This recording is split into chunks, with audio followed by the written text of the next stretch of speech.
The camera flashes were blinding, each burst of light capturing Park Jin-woo's most vulnerable moment. South Korea's most powerful CEO knelt on the cold marble floor of Incheon Airport's departure gate, his perfectly tailored Armani suit wrinkled from hours of desperate waiting.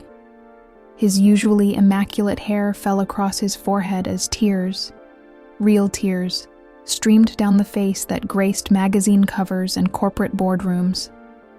"Amara, please." His voice cracked as he gripped her trembling hands. "Don't get on that plane."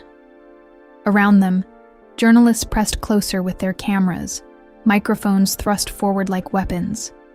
The headline was already writing itself. Korea's golden son begs foreign woman not to leave. His mother's ultimatum rang in his ears from their confrontation hours earlier. Choose the company or this phase of rebellion.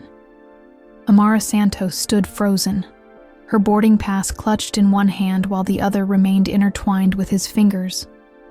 Her dark eyes, usually sparkling with warmth, now held nothing but heartbreak. The red umbrella that had become their symbol of protection lay forgotten beside his Hermes briefcase, the same briefcase that contained the resignation letter he'd written, but never submitted. "Jin-woo ah," she whispered, using the intimate Korean suffix that had once made him feel alive. "You're destroying everything you built. The stocks, the board meeting tomorrow, your mother's threats." "I don't care about any of it," he interrupted, his English fractured by emotion. 40 billion won? It's just numbers on a screen. But you're real. You made me real. The gate agent announced the final boarding call for São Paulo.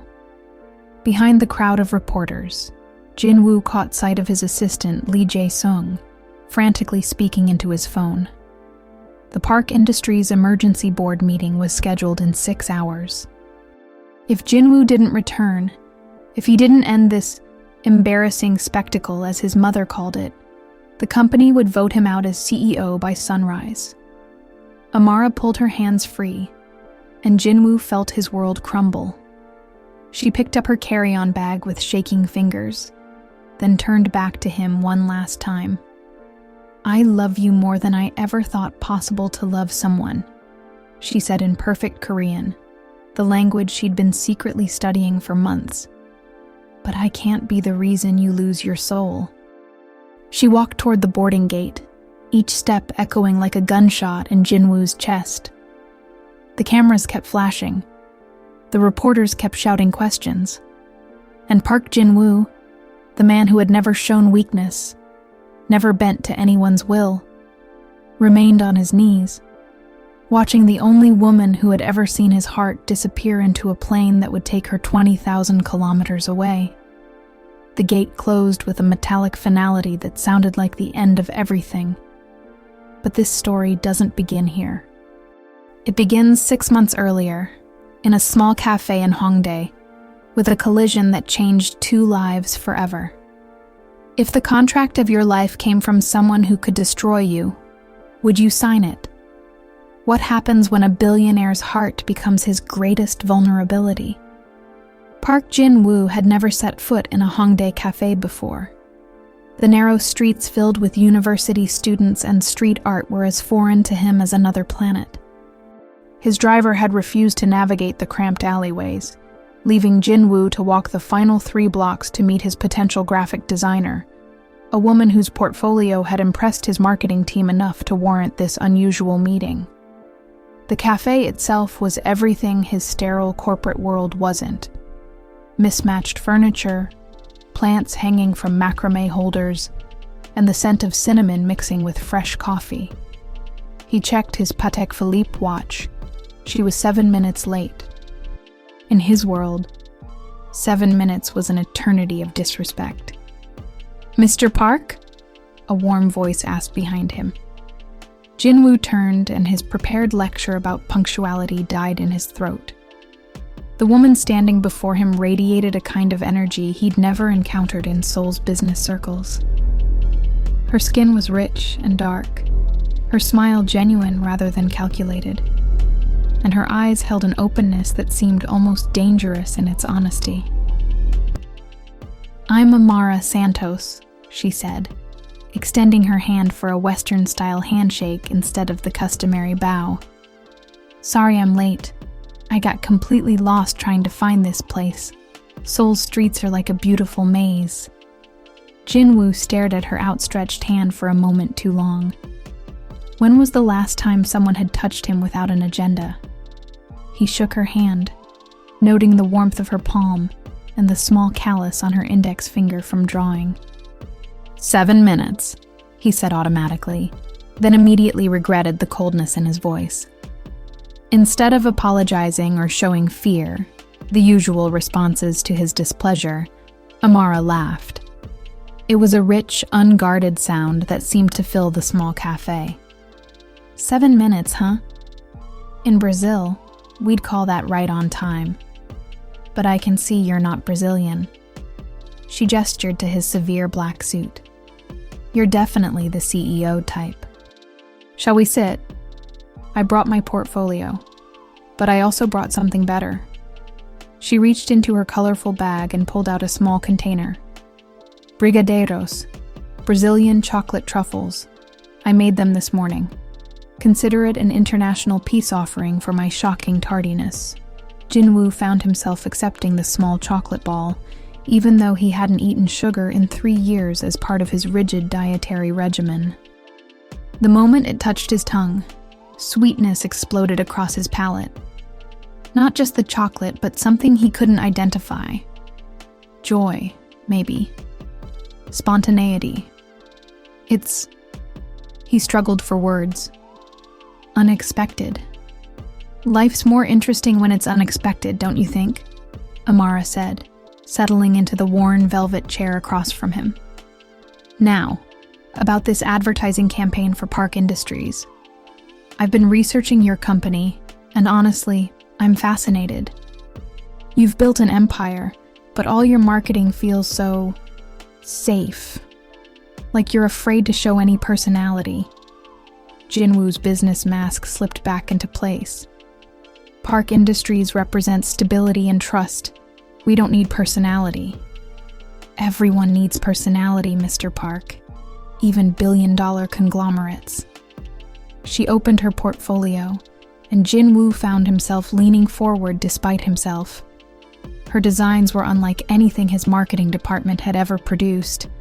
Vibrant, emotional, human. This campaign, she said, pointing to a series of sketches, is about connection. Your company connects people through technology, through opportunities, through innovation. But your current ads make it look like you connect them through boardroom meetings and profit margins. For the next hour, Amara Santos systematically dismantled everything Jinwoo thought he knew about his own company's image. She was brilliant, passionate, and completely unintimidated by his reputation. More unsettling, she seemed to see straight through his carefully constructed CEO persona to something underneath, something he'd forgotten existed. "Why are you in Seoul?" he asked suddenly, interrupting her explanation of color psychology. "Adventure," she said simply. "I wanted to see a part of the world that was completely different from mine. I wanted to challenge myself, maybe fall in love with a new culture. So far it's been..." She paused, looking directly at him. Surprising. Their eyes met across the small table, and Jinwoo felt something shift in his chest. A warmth that had nothing to do with the coffee. A curiosity that extended beyond business. An attraction that his rational mind immediately tried to suppress. "I'll consider your proposal," he said, closing his leather portfolio with more force than necessary. "Just consider it?" Amara's eyebrows rose. "Mr. Park, I didn't fly 20,000 kilometers to be considered. I came here to create something extraordinary. The question is, are you brave enough to let me?" She stood up, shouldering her bag with a confidence that left Jinwoo momentarily speechless. I'll give you 3 days to decide. If you choose safe and boring, I understand. But if you choose extraordinary," she smiled that radiant smile again, "well, I think you might surprise yourself." She left him sitting alone at the small table, surrounded by the scent of cinnamon and the lingering sweetness of brigadeiros. Jinwoo stared at her portfolio for a long moment, then at the empty chocolate container. For the first time in his adult life, he found himself wondering what it would feel like to choose extraordinary. But extraordinary, he was about to discover, came with a price tag his carefully ordered world might not be able to afford. 3 days passed, and Jinwoo found himself thinking about Amara Santos at the most inappropriate moments. During board meetings, he'd remember her laugh. While reviewing quarterly projections, he'd catch himself wondering what Brazil looked like through her eyes. His assistant, Lee Jae-sung, had noticed his unusual distraction, but was too respectful to comment. On Friday evening, Jinwoo made a decision that surprised even himself. Instead of returning to his penthouse after a 16-hour workday, he drove his Maserati back to Hongdae. He told himself it was to discuss the marketing proposal. He told himself it was purely business. He found Amara in the same cafe, but this time she wasn't alone. A young Korean man sat across from her, leaning forward with obvious interest as she sketched something on a napkin. Jinwoo felt an unfamiliar tightness in his chest. Jealousy was an emotion he'd trained himself to eliminate years ago, yet here it was, hot and unwelcome. "Mr. Park." Amara's face lit up when she spotted him. "You came back." "I wanted to discuss your proposal," he said stiffly, noting how the young man's expression shifted from interest to recognition to fear when he realized who had approached their table. "Of course," the man stammered in Korean, bowing deeply. "I was just leaving. Miss Santos, thank you for the English practice." After he hurried away, Amara gestured for Jinwoo to sit. "English tutoring," she explained. "It helps pay for my extended stay in Seoul. Plus, I love meeting local people. Everyone has such interesting stories." "You're struggling financially?" The question slipped out before Jinwoo could stop it. Amara's smile faltered slightly. "Not struggling. Just being practical. Seoul is expensive, and I want to stay longer than I originally planned." She was hiding something. Jinwoo's years of reading people in business negotiations told him that much. But instead of pressing, he found himself pulling out the contract his legal team had prepared. "I've decided to accept your proposal," he said, sliding the document across the table. "With modifications." Amara read through the contract, her eyebrows rising with each clause. "This is incredibly generous. Almost too generous. What's the catch?" "No catch. I want the campaign done right." "Mr. Park." "Jinwoo." She corrected herself, using his given name for the first time. "This budget could fund my entire design studio for 5 years. Are you sure you understand what you're offering?" The sound of his name and her accent did something strange to his composure. "I always understand what I'm offering." But as the words left his mouth, he realized they weren't entirely true. He was offering her money, yes, but also something more dangerous: access to his world, his time, his carefully guarded attention. "There is one additional requirement," he added, pulling out a second document. "I want to be involved in every aspect of the campaign development. Personal oversight. You want to micromanage me?" There was challenge in her voice, but also amusement. "I want to understand your creative process. Consider it cultural exchange." Amara studied his face with those perceptive eyes. "Okay, but I have conditions too. First, We meet in different places around Seoul. I want to understand the city through local eyes, not just corporate boardrooms. Second, you have to try things my way before defaulting to your way. And third, she paused, smiling, you have to let me cook for you at least once. Brazilian food, real Brazilian food, not some fusion interpretation. I don't eat outside of my dietary restrictions. Everyone needs to break their own rules sometimes, Jinwoo. Even CEOs. The way she said his name made his defenses crumble just slightly. Fine. But we start Monday, and I expect professional boundaries maintained at all times. Of course. Very professional, Amara agreed, though her eyes sparkled with mischief. Should I bow every time I see you? Call you Sajangnim? Wear a business suit? That won't be necessary. Good, because I look terrible in gray. Despite himself, Jinwoo almost smiled. Almost. They spent the next hour going over project timelines and deliverables, but Jinwoo found himself more interested in the way Amara gestured while talking, the passion in her voice when she described her vision for the campaign, the small scar above her left eyebrow that looked like it had a story behind it. When they finally parted ways outside the cafe, Amara touched his arm lightly, a casual gesture that sent electricity through his entire nervous system. Jinwoo, she said. Thank you for trusting me with this. I won't let you down. See that you don't. But as he watched her walk away into the Seoul night, Jinwoo realized he wasn't worried about professional disappointment. He was worried about something far more dangerous. The possibility that Amara Santos might be the first person in 20 years to see past his armor and find the man he'd buried under layers of corporate necessity. That night, alone in his penthouse overlooking the Han River, Jinwoo found himself doing something he hadn't done since his father's death. He allowed himself to cry.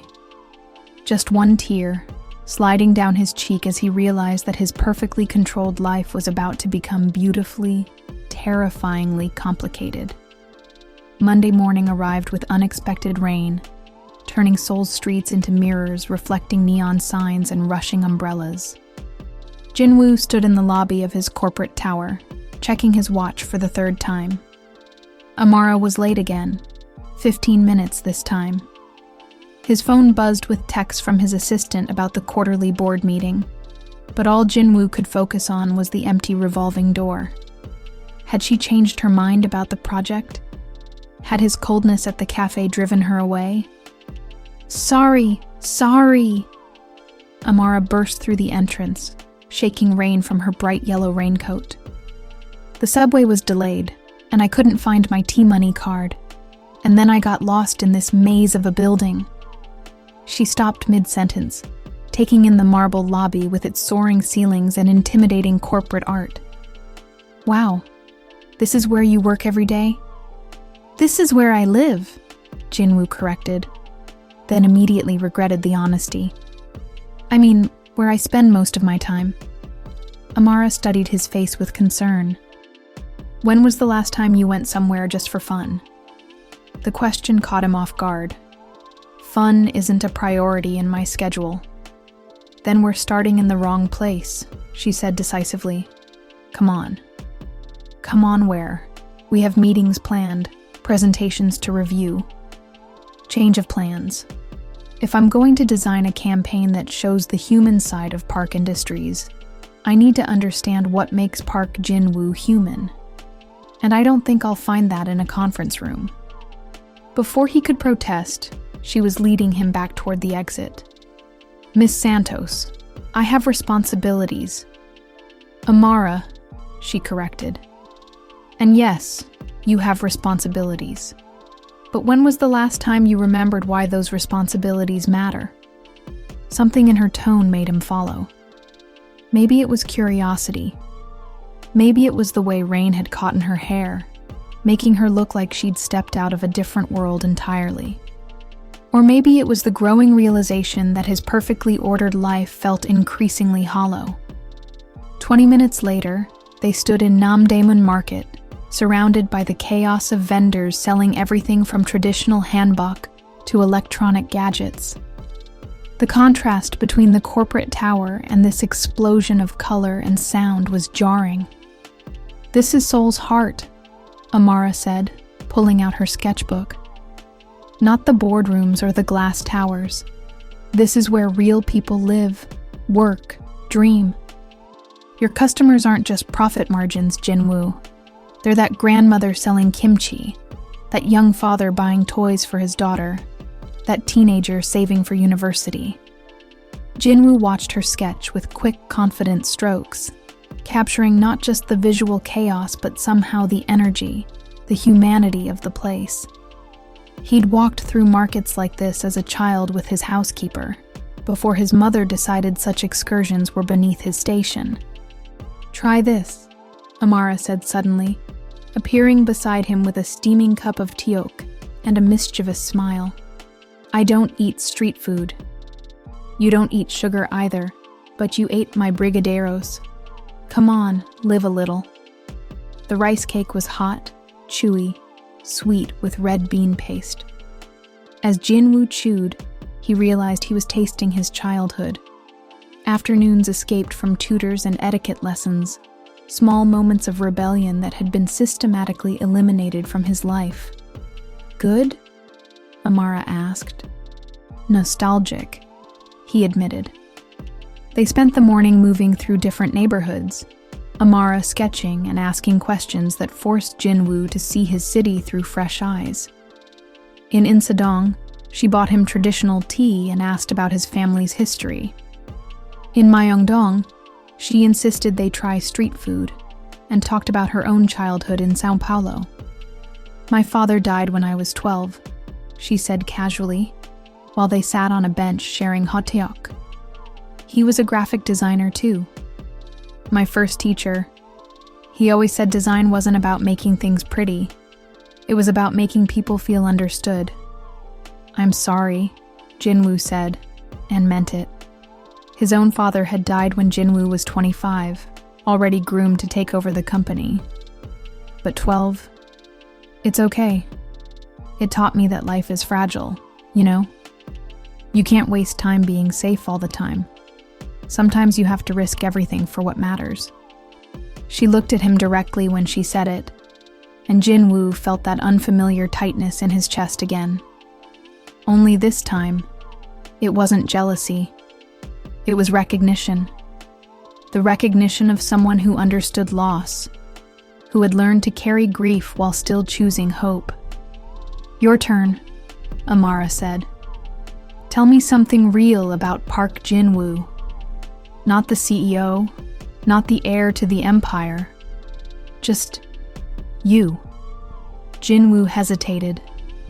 In his world, vulnerability was weakness. Personal information was ammunition for competitors. But something about the way Amara waited, patient, genuinely interested, made him want to try. "I have panic attacks," he heard himself say. "Started after my father died. During important meetings, sometimes I can't breathe. I take medication, but..." He stopped, horrified at his own words. "But sometimes medication isn't enough," Amara finished gently. "When was the last one?" 3 days ago. During the board meeting where I approved your project." "Because of my project?" "Because of you," he admitted, then immediately stood up. "We should return to the office. I have meetings." "Jinwoo." Her hand caught his wrist, warm and steady. "Thank you for telling me. It was unprofessional. Forget I said anything. I don't want to forget it. It makes you human. And human is what we're going for, remember?" That afternoon, back in his office, Jinwoo watched Amara work with a focus that was beautiful to observe. She'd transformed his sterile conference room into a creative space, sketches and color samples covering every surface. But more than that, she'd transformed something in him. For the first time in years, he found himself looking forward to tomorrow, not because of quarterly projections or acquisition targets, but because he'd get to see how Amara's mind worked, how she saw beauty in unexpected places, how she made him remember who he'd been before duty and responsibility had buried every spontaneous impulse. As evening fell over Seoul, Amara packed up her materials. "Same time tomorrow."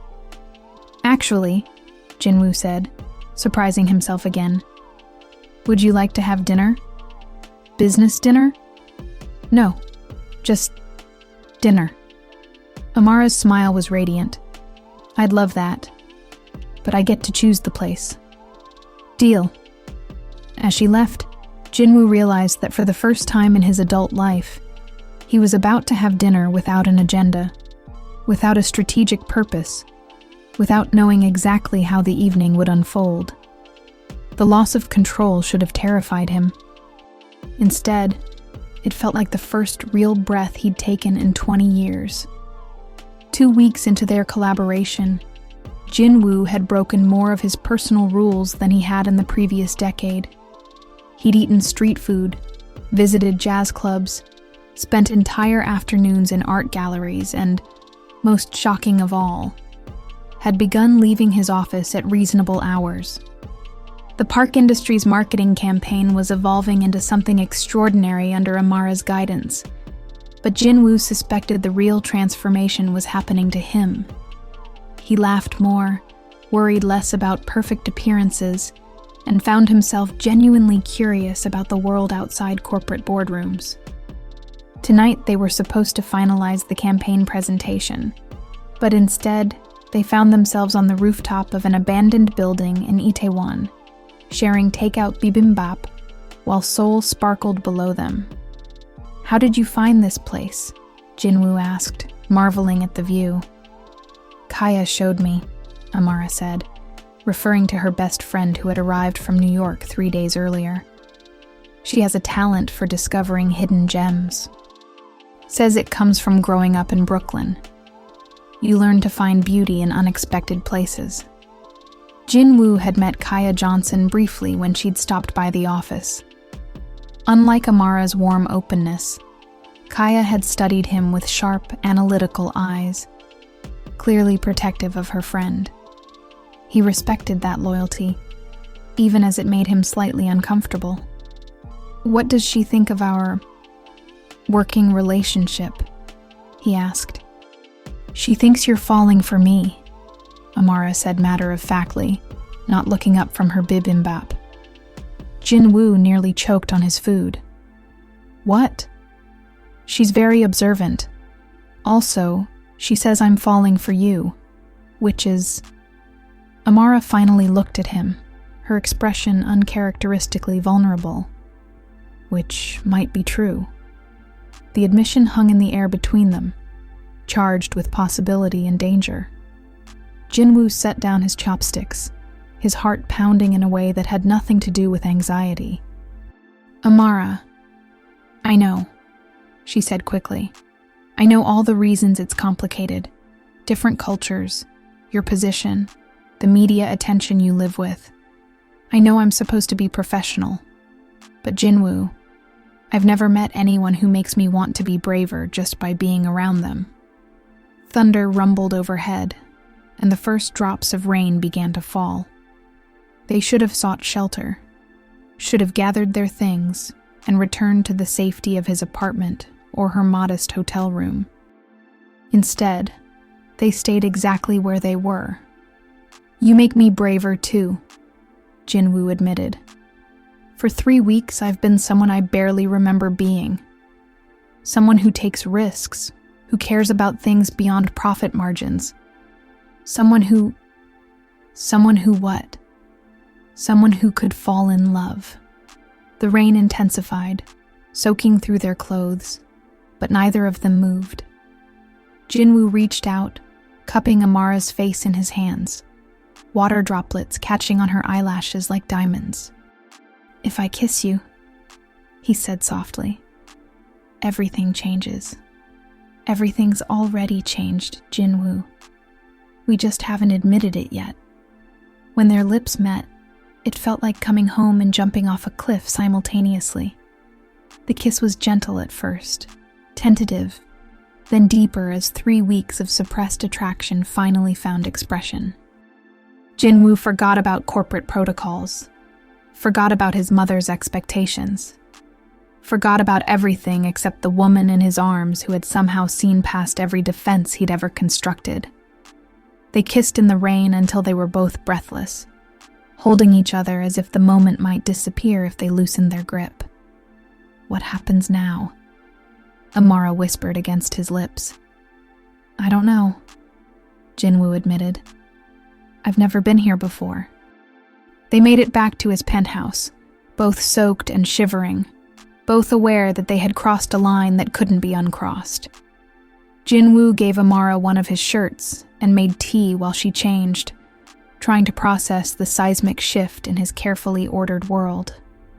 Your apartment is beautiful, Amara said, emerging from the bathroom in his white dress shirt, which looked infinitely better on her than it ever had on him. But it feels like a hotel room. Where's your personality? Jinwoo looked around at the minimalist decor, the expensive art chosen by an interior designer, the complete absence of anything personal or warm. I guess I never thought about it. When we finish this campaign, Amara said, settling beside him on the leather sofa, I want to help you make this place feel like home.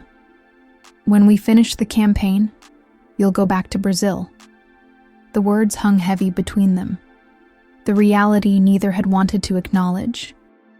Amara's visa allowed for a 3-month stay, with 1 month already passed.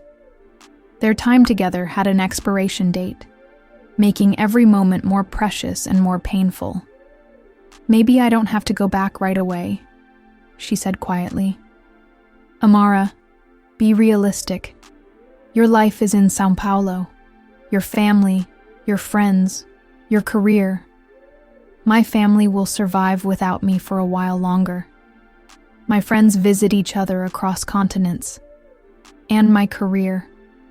She gestured around his apartment. Working with Park Industries could open doors I never imagined, but only if you want that too. Jinwoo wanted it more than he'd wanted anything in his life, but want and possibility were different things entirely. My mother will never approve, he said finally. Have you ever asked yourself what you would do if her approval didn't matter? The question hit him like cold water.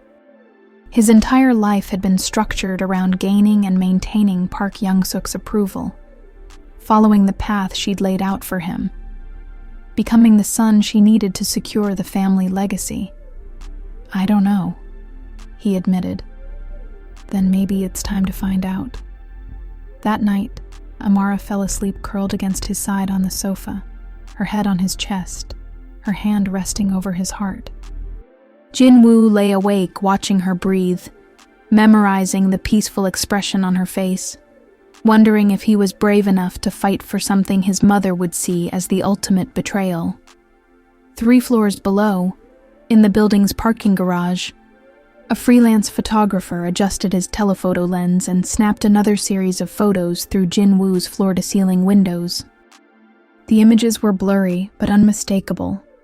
Seoul's most eligible bachelor with a woman who definitely wasn't Korean, both clearly intimate, clearly involved. The photographer smiled as he scrolled through the shots on his camera's display.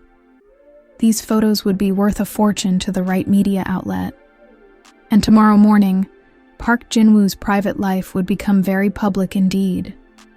The kiss that had felt like the beginning of everything was about to cost Jinwoo 40 billion won and counting. Jinwoo's phone buzzed at 5:47 a.m., jolting him awake from the first peaceful sleep he'd had in years. Amara stirred beside him, mumbling something in Portuguese before settling back against his chest. The call was from Lee Jae-sung, his assistant's voice tight with barely controlled panic. Sir, we have a situation. The photos, they're everywhere. Jinwoo carefully extracted himself from Amara's sleeping form and moved to his home office, where 3 monitors displayed the morning's entertainment news. His stomach plummeted as he saw the headlines. Park Industries heirs secret foreign lover. Korea's most eligible bachelor off the market. Who is the mystery woman stealing our crown prince's heart? The photos were intimate, but not scandalous. Jinwoo and Amara sharing takeout on the rooftop, walking hand in hand through Hongdae, the kiss in the rain that had changed everything. But in Seoul's gossip ecosystem, intimacy was scandal enough. How bad is the stock response? Jinwoo asked, though he dreaded the answer. Down 8% in pre-market trading. The board is calling an emergency meeting for this afternoon. And sir, Jae-sung's voice dropped. Your mother is on her way up. Jinwoo closed his eyes. Of all the challenges he'd anticipated in pursuing Amara, facing Park Young-suk's fury had been the most terrifying. Send her to my office when she arrives. I'll be down in 20 minutes. Sir, she's not coming to the office. She's coming to your apartment. Now. The elevator chimed before Jinwoo could respond, its private access requiring his mother's personal keycard, a privilege he'd never thought to revoke because he'd never imagined needing to. Park Young-suk entered his apartment like a winter storm, her expression glacial as she took in the scene. Amara's dress draped over a chair, 2 empty teacups on the coffee table, the unmistakable evidence of romantic involvement. Where is she? His mother asked in Korean, her voice deadly quiet. Ameoni, please, let me explain. Where is she? Asleep in the guest room. Jinwoo lied smoothly, hoping to buy time to wake Amara and prepare her for this confrontation. Good. That gives us time to discuss your immediate resignation from Park Industries before this embarrassment destroys everything your grandfather built. The words hit Jinwoo like physical blows. You can't be serious. 8% Jinwoo in one morning. By market close, we'll be lucky if it's only 20%. Do you understand what your indiscretion is costing us? It's not an indiscretion. I care about her. Park Young-suk's laugh was sharp as broken glass. You care about her? A foreign woman who's been in the country for 4 weeks? A woman whose background we know nothing about, whose family connections could be anyone, whose intentions toward you are clearly financial? Her intentions aren't financial. She doesn't even know how much the company is worth. Then she's even more dangerous than I thought. She's deluded enough to believe this is real love. Jinwoo felt anger rising in his chest, hot and unfamiliar. Maybe it is real love. Maybe that's something you've forgotten how to recognize. His mother's face went completely still. For a moment, Jinwoo glimpsed something vulnerable beneath her iron control. Pain, perhaps, or recognition. But it vanished so quickly, he might have imagined it. You will end this relationship immediately, she said. You will issue a public statement explaining that Miss Santos was a short-term business consultant, nothing more. You will marry Lee Min-jung as we discussed last year, and you will restore dignity to this family's name. I won't do that. Then you will resign from Park Industries and forfeit your inheritance. All of it. The board will vote you out by Thursday, and I will support their decision. Aomeoni, there is no negotiation here, Jinwoo. Choose. The empire your family built over 3 generations, or a 3-week infatuation with a woman who will abandon you the moment she realizes what you've sacrificed for her. Before Jinwoo could respond, Amara appeared in the doorway, wearing his shirt and looking devastatingly beautiful despite having just woken up. She took in the tension between mother and son, the newspapers scattered across his desk, and her expression shifted from sleepy contentment to understanding. You must be Mrs. Park, she said in carefully pronounced Korean, bowing respectfully. I'm Amara Santos. I'm honored to meet you. Park Kyung-suk studied Amara with the cold precision of a corporate hostile takeover. Miss Santos, how convenient that you speak Korean. Have you been studying our language long? A few months. I wanted to understand Jinwoo's world better. His world, Park Kyung-suk repeated. And what exactly do you think his world consists of? Responsibility, Amara said without hesitation. Loyalty to family, dedication to his employees, the weight of carrying on a legacy that began before he was born. I know what you're thinking, that I'm some opportunist who doesn't understand the gravity of his position. But Mrs. Park, I've watched him sacrifice every personal desire for duty. I've seen how much he loves this company, how much he respects what you've built. I would never ask him to choose between that and me. Wouldn't you? Park Kyung-suk pulled out her phone and showed Amara the news articles. Because that's exactly what you're doing. Every day you remain in his life, you're costing him everything he's worked for. Amara's face went pale as she scrolled through the headlines, the stock reports, the comments from analysts questioning Jinwoo's judgment. I didn't know, she whispered. Of course you didn't. Because he was protecting you from reality. But reality doesn't disappear simply because it's inconvenient. Park Kyung-suk approached Amara with predatory grace. I'm going to make you an offer, Miss Santos. $1 million US, transferred to any account you choose, in exchange for returning to Brazil immediately and never contacting my son again. Aomeoni. Jinwoo's voice cracked with shock. It's business, Jinwoo. Everything is business, including love. Miss Santos, surely you understand that $1 million could transform your life in Brazil. You could start your own design firm, support your family, build the career you claim to want. All you have to do is walk away from a relationship that's destroying the man you claim to love. Amara looked between Jinwoo and his mother, tears building in her eyes. You think I would take money to leave him? I think you're a practical woman who understands that sometimes love means letting go.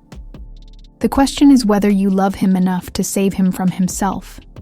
Stop, Jinwoo said, moving to Amara's side. Both of you stop. Amara, you don't have to listen to this. Aomeoni, if you think money can solve this, you understand nothing about what we have.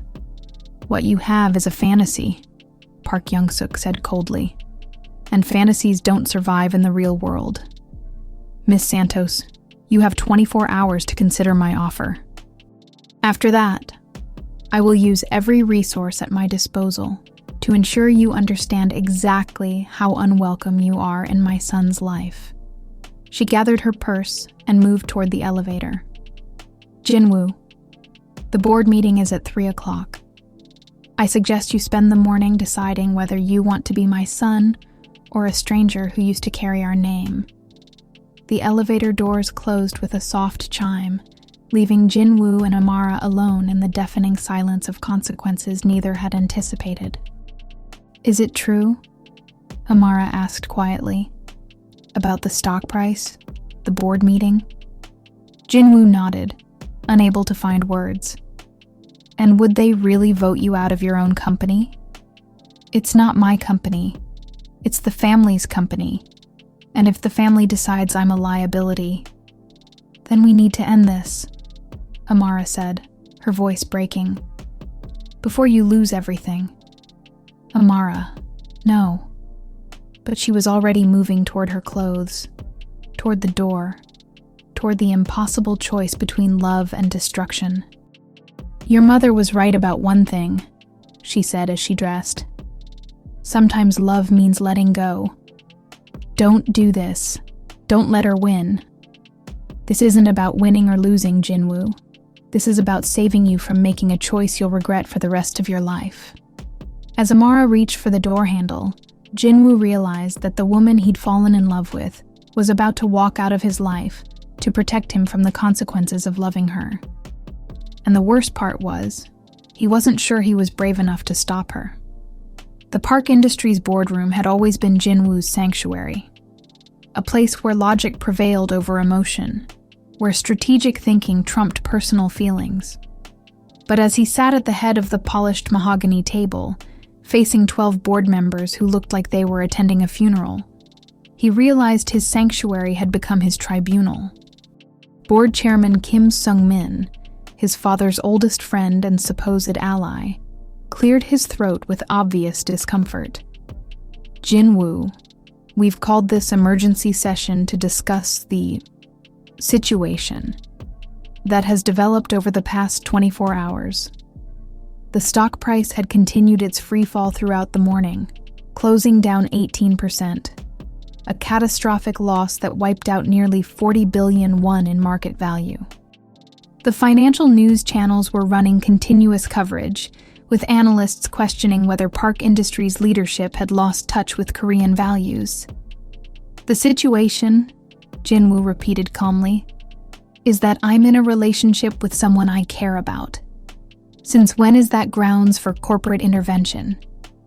Since your private life began affecting shareholder confidence," replied Director Lee Mi-sun, her voice sharp with disapproval. "We're receiving calls from major investors, partnership inquiries being withdrawn, government contracts being reassessed." Park Young-suk sat at the opposite end of the table, her face a mask of professional disappointment. She hadn't spoken to Jinwoo since their confrontation that morning, conducting all communication through intermediaries like a hostile takeover in progress. "The board has discussed this matter extensively," Chairman Kim continued, "and we believe the most appropriate course of action would be for you to take a temporary leave of absence while this personal situation resolves itself." "A temporary leave of absence," Jinwoo repeated. "And who would assume CEO responsibilities during this leave?" "Your mother has graciously agreed to serve as interim CEO, as she did during your transition period after your father's passing." Jinwoo felt the trap closing around him. This had been orchestrated with military precision.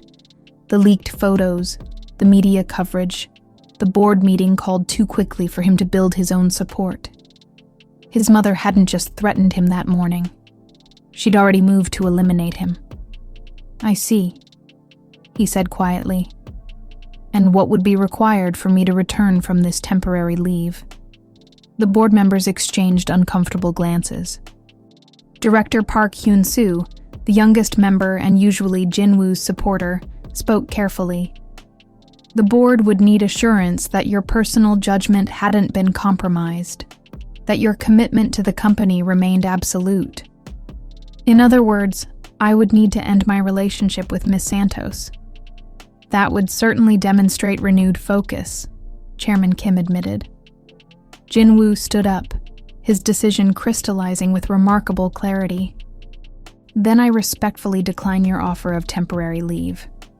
"Jinwoo," his mother warned, "if the board lacks confidence in my leadership, then I'll make this simple for everyone. I hereby submit my resignation as CEO of Park Industries, effective immediately." The room erupted in shocked murmurs. Park Young-suk's composure cracked for the first time, her face showing genuine alarm. "You can't be serious," she said. "I've never been more serious about anything in my life. I've spent 34 years being the son you needed, the CEO this company expected, the man everyone else decided I should be.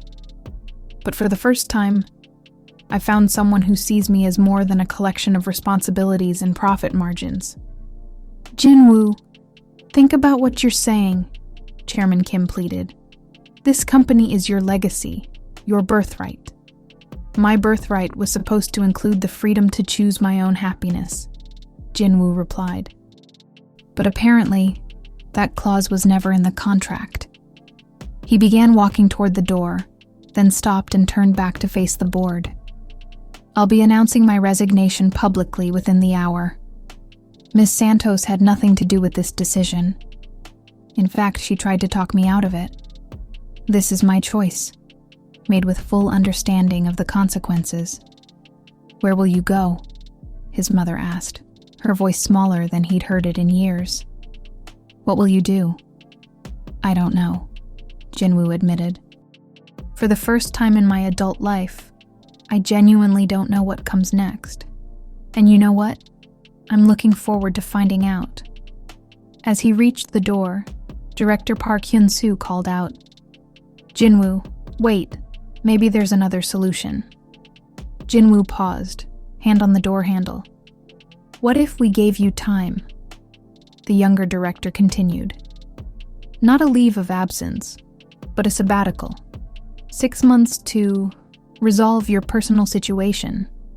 The board could delay any major decisions until you return. And Miss Santos, Jinwoo asked, would need to maintain a very low profile. No public appearances together, no social media, no further media attention. If you could manage that? Jinwoo looked around the room, seeing a glimmer of hope in several faces. His mother's expression remained thunderous, but she was only one vote on a 12-member board. I'll consider it, he said finally. But I need to discuss it with Amara first. She deserves to know what she'd be agreeing to. You have 24 hours, Chairman Kim said. After that, we'll need to move forward with permanent leadership decisions. Jinwoo nodded and left the boardroom, his mind racing. A 6-month sabbatical wasn't the future he'd imagined, but it was breathing room. Time to figure out if love could survive in the shadow of an empire, if Amara would be willing to hide their relationship while he found a way to make it sustainable. But first, he had to find her. Because when he'd left his apartment for the board meeting, Amara Santos had been gone, along with every trace that she'd ever been part of his carefully ordered world. His assistant was waiting outside the boardroom with an expression of barely controlled concern. Sir, Miss Santos called. She wanted me to give you this. Jae-sung handed Jinwoo an envelope with his name written in Amara's distinctive handwriting. Inside was a single sheet of paper and a small object wrapped in tissue paper. Jinwoo. By the time you read this, I'll be at the airport. I'm not taking your mother's money. I could never do that. But I also can't stay and watch you destroy everything you've built for a relationship that might not survive the pressure we'd be under. You asked me once what I wanted from life. I wanted adventure, challenge, the chance to fall in love with something new. Mission accomplished on all counts. But I also want you to be happy. And I don't think you can be truly happy if you're always wondering whether you chose the right path. Take the sabbatical if they offer it. Use the time to figure out who you are when you're not trying to be who everyone else needs you to be. If, at the end of that time, you still want to try this, if you still think what we have is worth fighting for, then come find me. I'll be in Brazil, learning to be brave enough to deserve you. All my love, Amara. P.S. I'm keeping the red umbrella. Consider it motivation to come and get it back. Jinwoo unwrapped the tissue paper to find his father's college graduation ring, the one he wore on his right hand, the one Amara had noticed on their second meeting and asked about. He'd told her it represented the weight of legacy, the responsibility of living up to someone else's dreams. She'd given it back to him, and he understood why. So he could decide for himself what legacy he wanted to carry forward. Standing in the hallway of Park Industries, holding a love letter and his father's ring, Jinwoo made the second life-changing decision of the day. He was going to take the sabbatical, and then he was going to Brazil. But first, he had to survive 6 months of being apart from the woman who had taught him that the biggest risk in life wasn't losing everything. It was never being brave enough to try. 3 weeks after Amara's departure, Park Young-suk sat in her son's former office, surrounded by quarterly reports and strategic plans, feeling nothing but hollow victory. The stock price had recovered most of its losses. The board was praising her steady leadership, and Jinwoo had officially begun his sabbatical, spending his days in a modest apartment in Gangnam, apparently writing and doing volunteer work with refugees. It should have been enough. She had protected the family empire, eliminated the threat to their reputation, and secured the company's future. But every morning when she looked in the mirror, Young-suk saw her own mother's face. The same stern expression, the same iron determination, the same willingness to sacrifice personal happiness for family duty. The irony wasn't lost on her. 40 years ago, she had been Jinwoo's age, deeply in love with a man her parents deemed inappropriate. Park Jae-min had been brilliant, passionate, and completely unsuitable. A professor from a middle-class family, with no business connections and no dowry to offer. When Young-suk's parents forced her to choose between love and family obligation, she had chosen duty.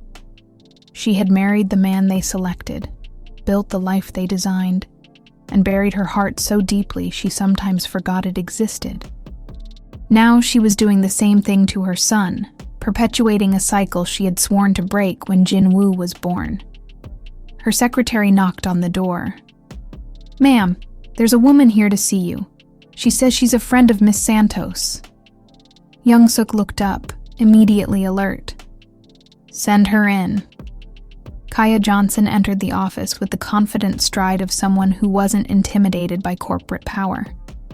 She was prettier than Young-suk remembered from their brief encounter, but her expression was anything but friendly. "Mrs. Park," Kaya said, declining the offered seat. "I'll keep this brief. I'm flying back to New York tomorrow, but I wanted to talk to you before I left." "About what, Miss Johnson?" "About the fact that you destroyed the best thing that ever happened to your son." Young-suk raised an eyebrow. "That's a matter of perspective." "Is it?" "Because from where I'm standing, you took a man who was finally learning to be happy and convinced him that his happiness was worth less than your stock price. I saved him from making a catastrophic mistake." "Did you?" Kaya pulled out her phone and showed Young-suk a series of photos. "These are from Amara's Instagram account. Private, before you get any ideas. This is her last 3 weeks in Brazil." The photos showed a vibrant woman slowly losing her light. In the first few, Amara was smiling with family. But even then, her eyes looked hollow. By the most recent pictures, she wasn't smiling at all. "She's been taking care of her sick mother," Kaya continued, "working 16-hour days to pay for medical treatments while trying to rebuild the design business she put on hold to come to Seoul. She hasn't eaten properly in weeks, hasn't slept through the night since she left Korea. But you don't care about that, do you? As long as your precious company is safe." Young-suk studied the photos, recognizing the particular exhaustion that came from carrying too much responsibility alone. It was an expression she knew intimately. She'd worn it herself for 30 years. "What do you want from me, Miss Johnson?" "I want you to understand what you've done. Not just to Amara, but to Jinwoo. Do you know what he's been doing during his sabbatical?" Young-suk remained silent. "He's been learning Portuguese, every day, 4 hours a day. He's also been researching graphic design programs in São Paulo, visa requirements for long-term residents in Brazil, and the Brazilian business registration process. He's planning to give up everything, not for a company or a family legacy, but for love. Real love. The kind you apparently decided he doesn't deserve." The words hit Young-suk like physical blows. Her son was planning to abandon Korea entirely, to rebuild his life in a foreign country for a woman who might not even want him anymore. He can't be serious. Oh, he's dead serious. And you know what the saddest part is?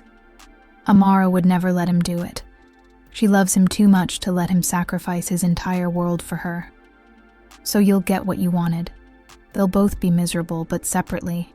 and your precious reputation will remain intact. Kaya moved toward the door, then paused. I've known Amara since college, Mrs. Park. She's the strongest, kindest, most genuine person I've ever met. She could have taken your $1 million and disappeared. Instead, she gave up the love of her life to protect him from having to choose between her and his responsibilities. If that's not the kind of woman you want for your son, then you don't deserve either of them. After Kaya left, Young-suk sat alone in the vast office, staring at the photos on her phone. In one image, Amara was sitting beside a hospital bed, holding an elderly woman's hand. Her mother, presumably. The exhaustion on Amara's face was heartbreaking. But there was something else. A fierce protectiveness, a determination to carry whatever burden was necessary. It was exactly the same expression Young-suk had worn when her own husband was dying, when she'd taken over Park Industries while nursing him through his final months, when she'd held the company together through sheer force of will because someone had to be strong enough to survive. For the first time in 20 years, Park Young-suk allowed herself to remember Park Jae-min, not the unsuitable professor her parents had forced her to reject, but the man who had made her laugh, who had seen her as more than a chaebol daughter, who had loved her completely and without reservation. She had chosen duty over love, and spent 40 years wondering if she'd made the right decision. Now she was forcing her son to make the same choice, and for the first time, she wasn't sure it was a choice worth making. That evening, Young-suk did something she hadn't done in decades. She went to the small jazz club in Hongdae, where she'd once spent stolen hours with Jae-min, listening to music and dreaming of a different life. The club was still there, barely changed, still dimly lit with the same intimate atmosphere. She ordered a whiskey, his drink, and sat alone at a corner table, remembering what it felt like to be young and reckless and willing to risk everything for love. Her phone buzzed with a text from Jin-woo. Aomeoni, I'm leaving for Brazil next week. I wanted you to know. I love you, but I can't live the life you've chosen for me anymore. Young-suk stared at the message for a long time, then typed back. We need to talk. Tomorrow. My office. But as she hit send, she realized that tomorrow might already be too late to undo the damage she'd caused. Some bridges, once burned, could never be rebuilt. The question was whether she was brave enough to try. Jin-woo stood in his empty apartment, suitcases packed, Portuguese language books scattered across his coffee table. His flight to São Paulo departed in 3 hours, and he felt simultaneously terrified and more alive than he had in months. The past week had been a whirlwind of preparations. Selling his car, arranging for extended leave from all his board positions, getting his visa approved with the help of a Brazilian immigration attorney. He'd liquidated enough investments to support himself for 2 years while he figured out how to rebuild his life in a new country. His phone had been ringing constantly, board members trying to talk him out of leaving, reporters who'd gotten wind of his travel plans, even a few former business rivals who seemed genuinely concerned about his sanity. But the one call he'd been hoping for hadn't come. Young-suk had requested a meeting the day before, but Jin-woo had declined. He was done allowing his mother to dictate the terms of his happiness. If she wanted to repair their relationship, she could do it without ultimatums or corporate boardrooms. A knock at the door interrupted his final preparations. Jin-woo opened it expecting to find his driver, but instead found Lee Jae-sung holding an envelope and looking uncharacteristically nervous. Sir, I know you said no interruptions, but this came by special delivery an hour ago. The messenger said it was urgent. Jin-woo recognized the handwriting immediately. Amara's distinctive script, more hurried than usual. His heart pounded as he tore open the envelope. Jin-woo, Kaya told me about your plans. Please don't come to Brazil. Not like this. not when you're running away from your life instead of running toward something better. My mother is getting worse. The treatments aren't working, and I need to be here completely, without the distraction of wondering whether you're sacrificing too much for me. You belong in Seoul, in the world you understand, building the empire you were born to lead. I will always love you. That's exactly why I can't let you destroy yourself for me. Stay in Korea. Find happiness there. Remember me fondly, but let me go. Amara. Jinwoo read the letter 3 times, each reading making his resolve stronger rather than weaker. She was protecting him again, just as she had when she left Seoul. But this time, he wasn't going to let her noble instincts dictate their future. Jae-sung, change of plans. We're not going to Incheon Airport. We're going to the Park Industries building. Sir, I need to have a conversation with my mother. And then I'm getting on that plane to Brazil, with or without her blessing. 20 minutes later, Jinwoo walked into the Park Industries executive floor for the first time in 3 months. The familiar environment felt strange now. Too cold, too formal, too disconnected from anything that mattered. Young-suk was waiting in her office, but she wasn't alone. Chairman Kim sat across from her desk, along with 2 other board members Jinwoo didn't expect to see. Jinwoo, his mother said, standing up. I'm glad you came. I can't stay long. My flight leaves in 2 hours. About that, Chairman Kim interjected. We've been discussing your situation, and we have a proposal.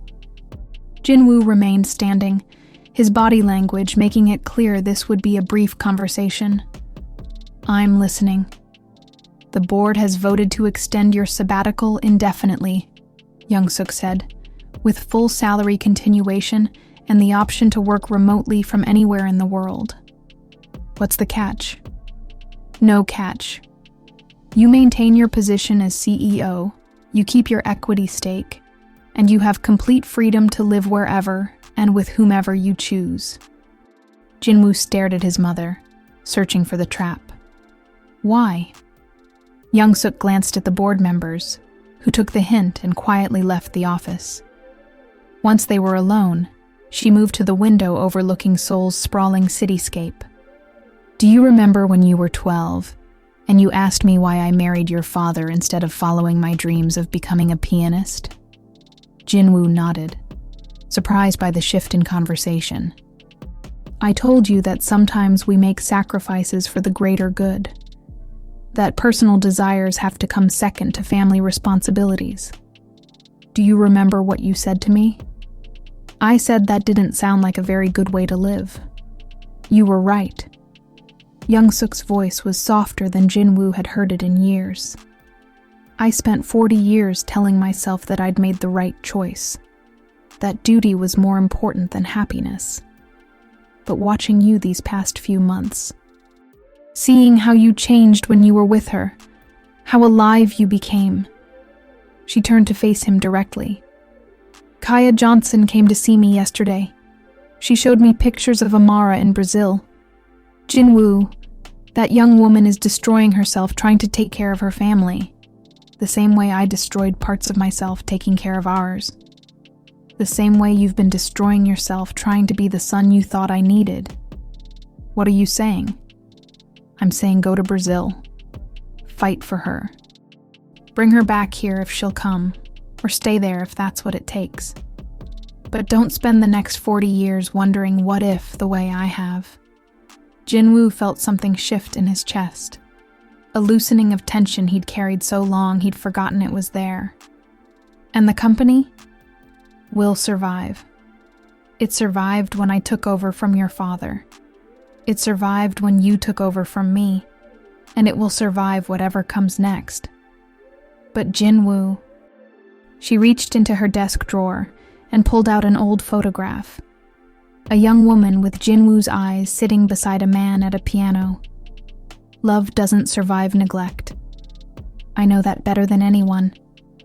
Jinwoo studied the photograph, seeing his mother as he'd never seen her before. Young, radiant, completely in love with someone who wasn't his father. Jae-min, Young-suk said quietly. Park Jae-min. He was a music professor, completely unsuitable by my parents' standards. I chose duty over love, and I've regretted it every day since. What happened to him? He moved to Canada, became a renowned pianist, married someone who appreciated his talent. He sent me a wedding invitation 10 years later. I still have it in my desk drawer, along with every concert program he ever sent me. Jinwoo felt tears building in his eyes. Aomeoni, don't make my mistake, Jinwoo. Don't choose the safe path just because it's expected. Choose the path that leads to the person you want to become. They stood looking at each other across decades of misunderstanding and misplaced priorities. Finally, Young-suk moved toward him and did something she hadn't done since he was a child. She hugged him. Go, she whispered, and don't come back without her. Jinwoo looked at his watch. I'll never make the flight. Young-suk smiled, the first genuine smile he'd seen from her in years. Then it's a good thing I took the liberty of chartering a private jet. It's waiting at Gimpo Airport. You chartered a jet? Jinwoo, I'm sending my son to fight for the love of his life. Did you really think I was going to make him worry about commercial airline schedules? 30 minutes later, Jinwoo was airborne, flying toward Brazil with nothing but 2 suitcases, a heart full of hope, and the red umbrella Amara had left behind, the one she'd told him to come and get back. He was finally ready to choose extraordinary over safe. But first, he had to convince the woman he loved that some bridges were worth crossing, no matter how far the distance or how uncertain the destination. 22 hours later, Jinwoo stood in the chaotic arrivals terminal of São Paulo's Guarulhos airport, jet-lagged and overwhelmed by the sensory assault of a completely foreign world. The Portuguese announcement sounded like music compared to Korean, but he understood none of it. The air was thick with humidity and unfamiliar scents, tropical fruits, diesel exhaust, something floral he couldn't identify. He'd spent the entire flight rehearsing what he would say to Amara, practicing Portuguese phrases, and trying to imagine how she would react to seeing him. But now, standing in the middle of Brazil's largest city, with no real plan beyond finding her, the magnitude of what he'd done began to sink in. His phone had service, thankfully, and Kaya had provided Amara's address before his departure. The taxi ride through São Paulo's sprawling urban landscape was like traveling through a living painting. Colorful street art covered every available wall. Vendors sold fresh fruit from elaborate displays, and the energy was completely different from Seoul's ordered efficiency. Amara lived in a neighborhood called Vila Madalena, according to the taxi driver's limited English. The streets grew narrower and more residential as they moved away from the city center, lined with small houses painted in vibrant colors that would never be permitted in Seoul's regulated aesthetic. The house was smaller than Jinwoo had expected, a modest 2-story building with peeling paint and a tiny front garden filled with plants he didn't recognize. Through the front window, he could see movement inside. Jinwoo paid the taxi driver and stood on the sidewalk for a moment, clutching the red umbrella and trying to summon courage. 3 months ago, he'd been one of the most powerful men in South Korea. Now he was a stranger in a foreign country, about to interrupt the life of a woman who had explicitly told him not to come. He knocked on the front door. A young man answered, tall, dark-skinned, with Amara's eyes and a protective expression that immediately reminded Jinwoo of Kaya. This had to be Tiago, her younger brother. Você é o Jinwoo? The young man asked in Portuguese, then switched to accented English. You are Jinwoo? Yes. Is Amara here? Tiago studied him for a long moment, taking in the expensive clothes, the exhaustion from travel, the red umbrella. She is at the hospital with our mother. But you should come in. We need to talk. The inside of the house was everything Jinwoo's sterile apartment hadn't been. Warm, lived in, filled with family photographs and colorful artwork. The scent of spices and coffee lingered in the air, and he could hear a television playing Brazilian music in the background. "Sit," Tiago said, gesturing to a worn but comfortable sofa. "I make coffee. Real Brazilian coffee, not that Korean stuff." While Tiago worked in the small kitchen, Jinwoo studied the photographs covering every surface. Amara at various ages, as a child with pigtails, as a teenager in school uniform, as a young woman graduating from university. But in every picture, she was surrounded by family, her smile radiant and unguarded. "She told us about you," Tiago said, returning with 2 small cups of the strongest coffee Jinwoo had ever tasted. "About Seoul, about your mother, about why she had to leave." "How much did she tell you?" "Everything. Amara doesn't know how to hide her feelings. When she came back from Korea, she was broken. Not just sad, broken. Like someone had taken all the light out of her." Jinwoo felt guilt twist in his stomach. "I never wanted to hurt her. But you did hurt her. And now you're here. And I need to understand why. Are you here because you feel guilty? Because you want to fix something? Or are you here because you finally decided to fight for her?" The directness of the question caught Jinwoo off guard. In Korea, such conversations would be approached with elaborate courtesy and subtle implications. But Tiago's bluntness was refreshing, even as it was challenging. "I'm here because I can't live without her," Jinwoo said simply. "I tried to respect her decision, tried to stay away like she asked. But Tiago, your sister taught me what it means to be truly alive. Everything else, the company, the money, the reputation, it's all just noise compared to how I feel when I'm with her." Tiago nodded slowly. "Good answer. But there are things you need to know before you see her." "What things?" "Our mother, Kyungrae Soh. She has advanced cancer. The treatments are expensive and they're not working very well. Amara has been working 3 jobs to pay for them. Design work during the day, English tutoring in the evenings, and night shifts at a call center. She sleeps maybe 4 hours a night, eats 1 meal a day, and hasn't bought herself anything new since she came back from Seoul." Jinwoo felt his heart break a little more with each detail. "The worst part," Tiago continued, "is that she blames herself. She thinks if she had stayed in Korea, if she had accepted your mother's money, if she had made different choices, somehow our mother would be getting better care. That's not her responsibility. Of course not. But Amara has always carried everyone else's problems like they were her own. It's who she is. The question is, are you here to add to her burden or to help carry it?" Before Jinwoo could answer, the front door opened and Amara walked in, her arms full of grocery bags and her face drawn with exhaustion. She was thinner than Jinwoo remembered, her clothes hanging loose on her frame, her usually vibrant energy dimmed to a flicker. She looked up and saw him sitting on her family's sofa, and the grocery bags slipped from her hands, scattering fruit and vegetables across the floor.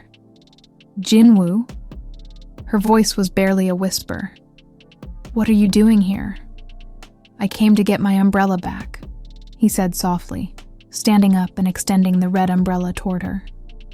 Amara stared at the umbrella, then at his face, and Jinwoo saw the exact moment when her carefully constructed composure crumbled. Tears spilled down her cheeks as she covered her mouth with her hands. "You can't be here," she said through her tears. "I told you not to come. I told you." "You told me a lot of things," Jinwoo interrupted gently. You told me I should stay in Korea, find happiness there, let you go. But Amara, you never asked me what I wanted. What you want doesn't matter if it destroys your life. What if I told you that losing you was destroying my life? They stood looking at each other across the scattered groceries, 3 months of separation and misunderstanding hanging between them like a wall. Finally, Tiago cleared his throat. I'm going to the hospital to check on Mai, he said diplomatically. You two have things to discuss. After Tiago left, Amara bent down to collect the fallen groceries, her movements mechanical and tired. Jinwoo knelt beside her, helping gather oranges and onions, their hands occasionally brushing with electric familiarity. You look exhausted, he said softly. I'm fine. When was the last time you slept more than 4 hours? Amara looked up at him sharply. Tiago told you. He's worried about you. Everyone who loves you is worried about you. And what about everyone who loves you? Your mother? Your company? Your responsibilities in Seoul? Jinwoo sat back on his heels, still holding an orange. My mother gave me her blessing to come here. The company is being run remotely while I figure out where I belong. And as for my responsibilities, he set the orange aside and took her hands in his. My first responsibility is to the woman who taught me that life is more than profit margins and board meetings. Jinwoo, you don't understand. My mother is dying. The medical bills are enormous. I can't be distracted by love? By happiness? By someone who wants to help carry the load you've been carrying alone? Amara pulled her hands away, standing up and moving toward the kitchen. You have no idea what you're talking about. This isn't Seoul, where money solves every problem. This is real life, with real consequences. Then let me learn about real life. Let me help. Help how? You don't speak Portuguese. You don't understand Brazilian healthcare. You don't know anything about you? Jinwoo stood up, following her into the small kitchen. Amara, I spent 22 hours on airplanes thinking about this conversation. I know you're going to list every practical reason why this won't work. I know you're going to try to protect me from making sacrifices for you. But what I need to know is simple. Do you still love me? The question hung in the air between them. Amara gripped the edge of the counter, her knuckles white with tension. That's not fair, she whispered. Answer the question. Of course I still love you. I love you so much it feels like drowning sometimes. But love isn't enough, Jinwoo. Love doesn't pay for cancer treatments or visa applications or... Jinwoo closed the distance between them in 2 steps, cupping her face in his hands and silencing her with a kiss that tasted like tears and hope, and 3 months of desperate longing. When they finally broke apart, both were breathing hard. Love isn't enough, he agreed softly. But it's a beginning. And I'm here to figure out the rest with you, not for you. Together, Amara. The way it was supposed to be from the start. For the first time since he'd arrived, Amara's guard dropped completely. She leaned into his embrace, and Jinwoo felt like he could breathe properly for the first time in months. You're insane, she mumbled against his chest. Completely insane. But I'm insane in Brazil with you, which is exactly where I want to be. As they stood holding each other in her family's small kitchen, Jinwoo realized that he'd spent his entire life building walls around his company, his emotions, his heart. But Amara had taught him that the most beautiful architecture wasn't about barriers. It was about bridges. The next morning, Jinwoo woke up on the Santos family's living room sofa, disoriented by the unfamiliar sounds of a Brazilian neighborhood coming to life. Children shouted in Portuguese outside. Roosters crowed despite being in the middle of a major city, and music drifted from various houses. Samba, bossa nova, and sounds he couldn't identify but found unexpectedly comforting. Amara was already awake, moving quietly around the kitchen preparing coffee with the practiced efficiency of someone who'd been taking care of everyone else for too long. She looked better than she had the evening before, less fragile, though still carrying the weight of too much responsibility. "Good morning," she said softly, offering him a cup of the strong Brazilian coffee he was beginning to appreciate. "Did you sleep at all?" "A little. The time difference is still confusing my brain." "Welcome to international jet lag. It gets better in a few days." They stood together in comfortable silence, sipping coffee as morning light filtered through the small kitchen window. Jinwoo found himself studying Amara's profile, memorizing the way she looked in her own environment, more relaxed despite her exhaustion, more herself than she'd ever been able to be in Seoul. "Today I meet your mother," he said. Amara's expression tightened slightly. "Jinwoo, I need to prepare you. She's not the woman she was when I left for Korea. The cancer has progressed, and the treatments are hard on her. She's fragile, and she doesn't speak any English. Tiago has been teaching me some basic Portuguese phrases." "When did he do that?" "Last night, after you fell asleep. He's very protective of you, you know. He interrogated me for 2 hours about my intentions." Despite everything, Amara smiled. "That sounds like Tiago. What did you tell him?" "That I intend to marry his sister, if she'll have me, and spend the rest of my life making her happy." The coffee cup slipped in Amara's hands, and Jinwoo steadied it before it could fall. "Jinwoo, I know it's soon. I know we have practical things to figure out. But Amara, I didn't fly halfway around the world to play it safe. I came here to build a life with you, whatever that looks like." Before she could respond, Tiago appeared in the kitchen doorway, already dressed for the day. "Ready to meet Mai?" he asked Jinwoo. The hospital was a 30-minute bus ride through São Paulo's sprawling landscape. Jinwoo had never taken public transportation before his time with Amara in Seoul, and now he found himself squeezed onto a crowded Brazilian bus, listening to conversations he couldn't understand, surrounded by families heading to work, school, hospitals. It was chaotic and loud and completely overwhelming, but when Amara took his hand as the bus navigated traffic, Jinwoo realized he'd rather be here with her than in the back of a luxury car by himself. The oncology ward was clean, but clearly underfunded. Too many patients in too few rooms, overworked nurses moving between beds with efficient kindness. Amara led him to a semi-private room where an elderly woman lay connected to various machines, her face bearing unmistakable traces of Amara's beauty, despite being ravaged by illness and treatment. "Mai," Amara said softly, approaching the bed.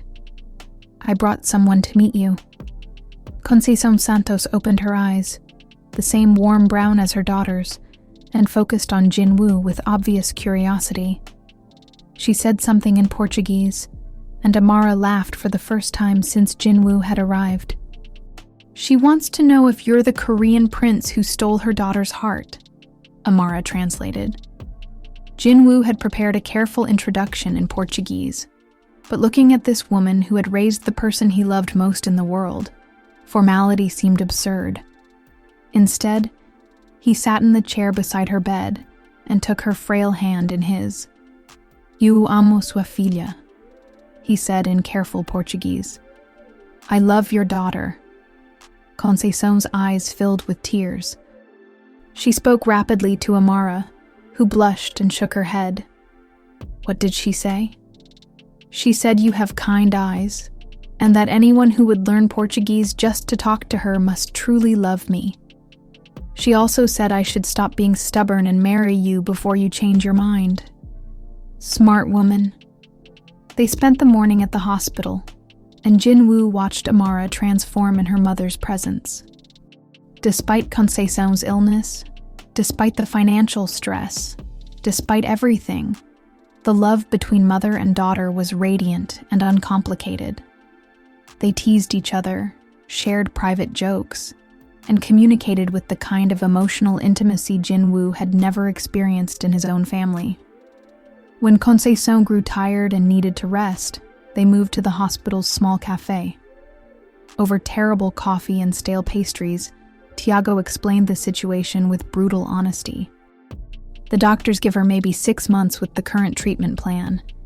There's an experimental therapy available in Rio, but it costs more than our family makes in 5 years.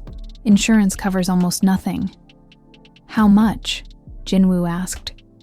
It doesn't matter how much, Amara said firmly. We're not discussing this. Amara, no, Jin-woo. I know what you're thinking, and I won't let you pay for my mother's treatment. That's not why you're here, and it's not your responsibility. What if I told you it wasn't about responsibility? What if I told you it was about family?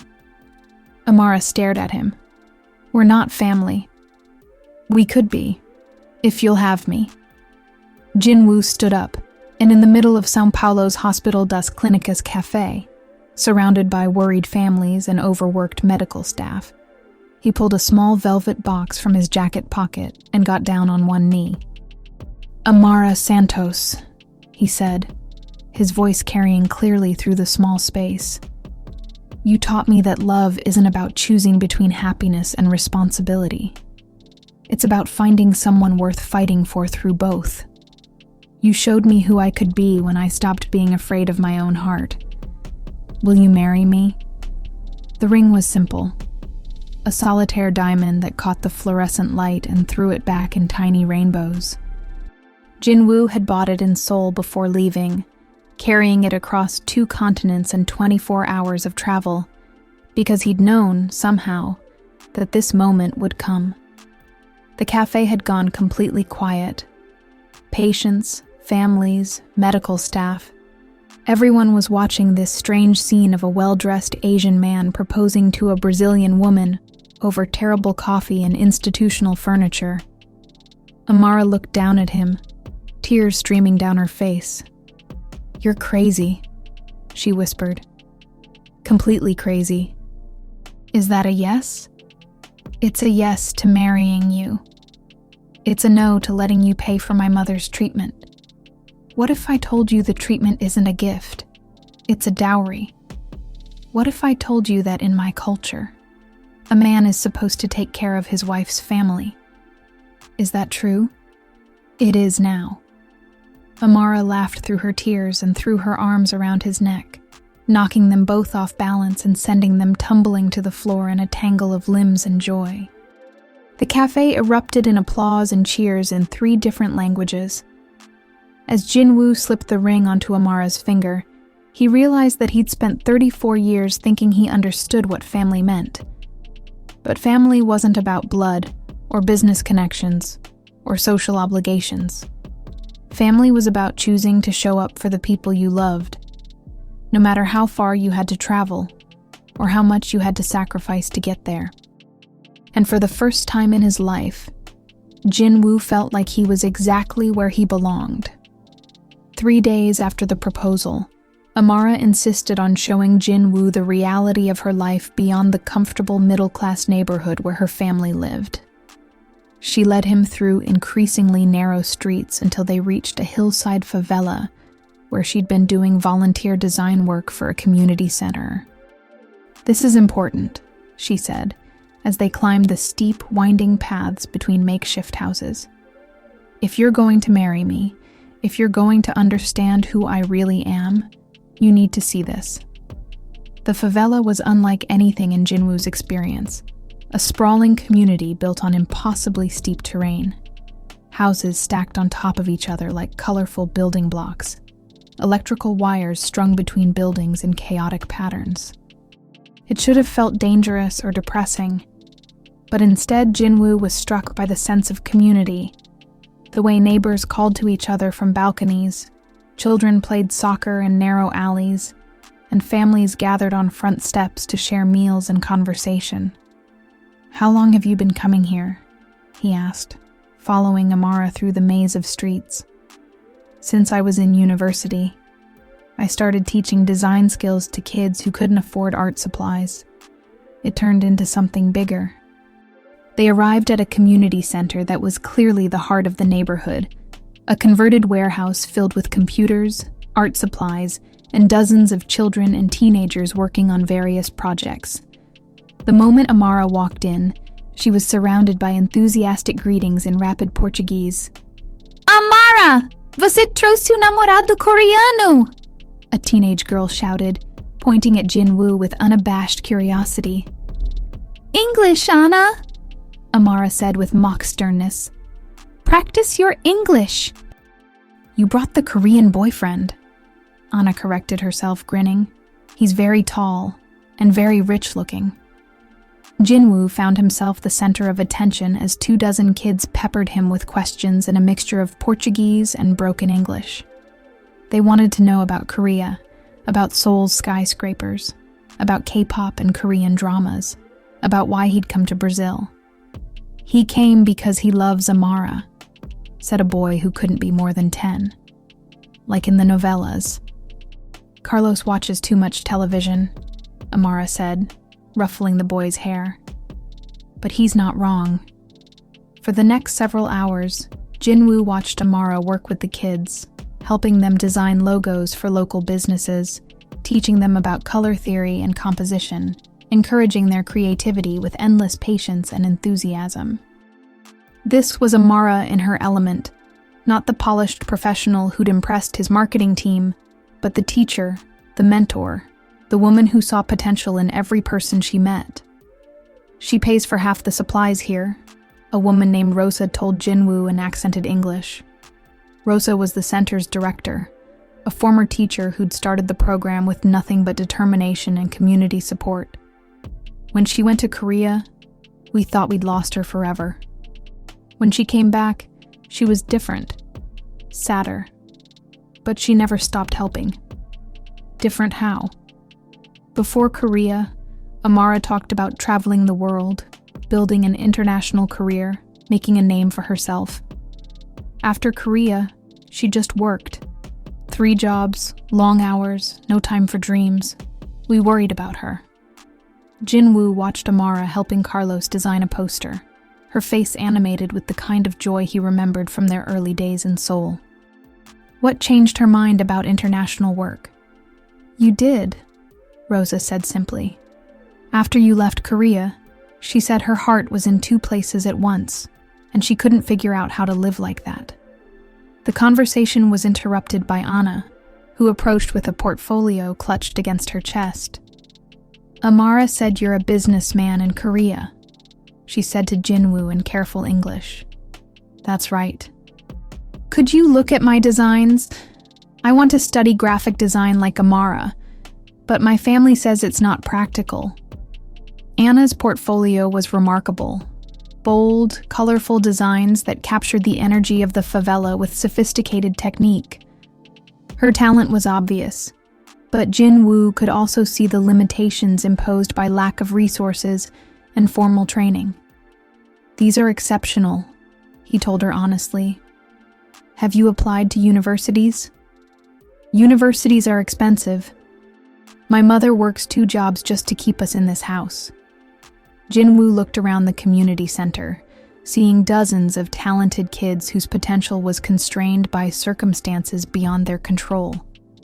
An idea began forming in his mind, something that would allow him to use his business skills and resources in a way that mattered. "Amara," he said, pulling her aside. "What if there was a way to help kids like Anna get proper training? What if we could create scholarships, or partner with universities, or even start our own programs?" "Jinwoo, that would cost—" "I don't care what it would cost. Look around you.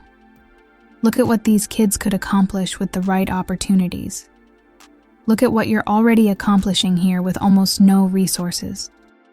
Amara followed his gaze, seeing the community center through his eyes, not as a humble volunteer project, but as a launching pad for dreams that deserved support. "You're talking about starting a foundation." I'm talking about building something that matters. Together. That evening, they sat on the roof of Amara's house, sharing a bottle of wine and looking out over São Paulo's endless sprawl of lights. The city was different from Seoul's ordered beauty, but Jinwoo was beginning to understand its appeal. The energy, the creativity, the sense that anything was possible if you were willing to work for it.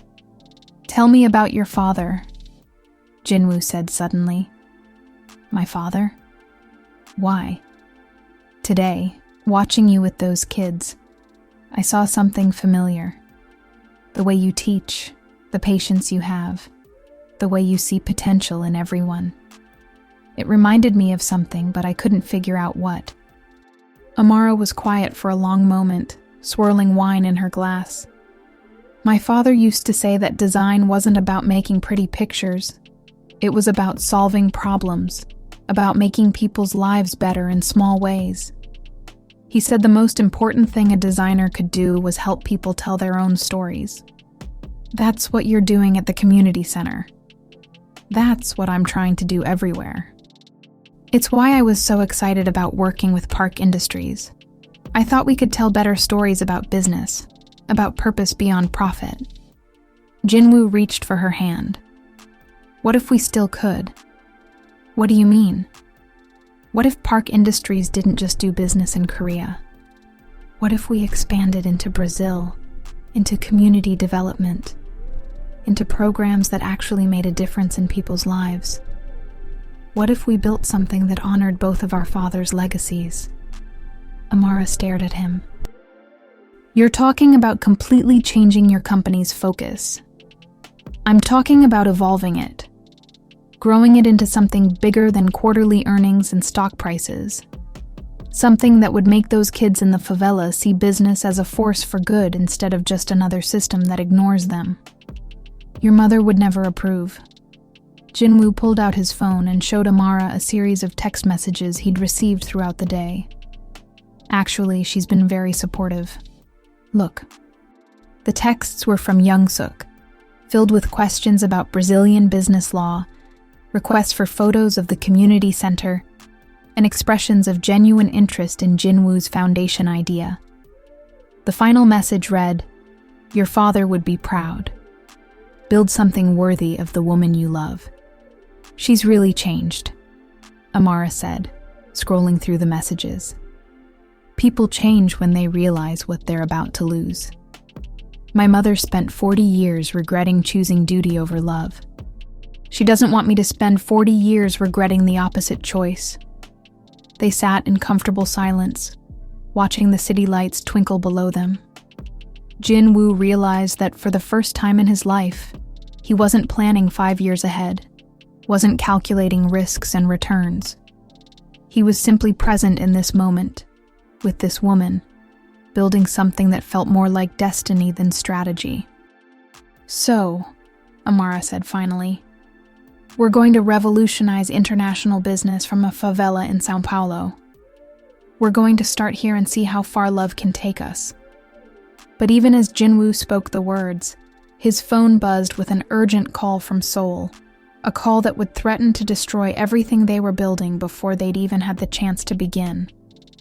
The call came at 2 a.m. São Paulo time, jolting Jinwoo awake from the deepest sleep he'd had in months. The caller ID showed Chairman Kim's number, and Jinwoo's stomach immediately clenched with dread. Emergency calls from Korea never brought good news. "Sir." Chairman Kim's voice was tight with barely controlled panic. "We have a situation. Choi Min-ho has called a shareholder revolt. He's convinced 3 major investors that your extended absence proves you're unfit to lead.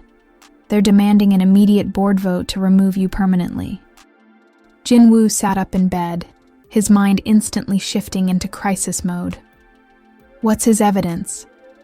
Photos from Brazil. You at the hospital, at the favela, the proposal in the cafe. He's spinning it as abandoning your responsibilities for a personal relationship. The narrative is that you've lost focus entirely. When is the vote? Tomorrow at 9 a.m. Seoul time. If you're not here to defend yourself, The board will have no choice but to consider you in breach of your fiduciary duties. Jinwoo looked at Amara sleeping peacefully beside him, her engagement ring catching the moonlight streaming through the window. Waking her meant explaining that their plans for the foundation, for building a life together, might be over before they'd truly begun. "I'll be on the next flight," he said quietly. "Sir, even if you leave immediately, you won't arrive until after the vote concludes. The time zones work against us." Jinwoo closed his eyes, calculating distances and flight times. Chairman Kim was right. By the time he reached Seoul, his fate would already be decided by a board that saw his commitment to Amara as abandonment of duty. "Then we'll handle it remotely. Set up a video conference for the vote. Minho is arguing that your physical absence from Korea for 3 months demonstrates exactly his point about abandoning responsibilities. A video call won't help your case." "What will help my case?" There was a long pause. "Returning immediately and ending the relationship publicly. Making a clear statement that personal desires won't interfere with corporate leadership again. The familiar ultimatum. Choose the empire or choose love." Jinwoo had thought he'd moved beyond such impossible decisions, but apparently, some battles had to be fought more than once. "I need an hour to think," he said finally. "Sir, every hour you delay makes Minho's argument stronger." "1 hour, Chairman Kim. I'll call you back." Jinwoo ended the call and stared at the ceiling, wrestling with a choice he'd hoped never to face again. Beside him, Amara stirred and opened her eyes. "Who was calling so late?" she asked sleepily. "Seoul. There's a problem with the company."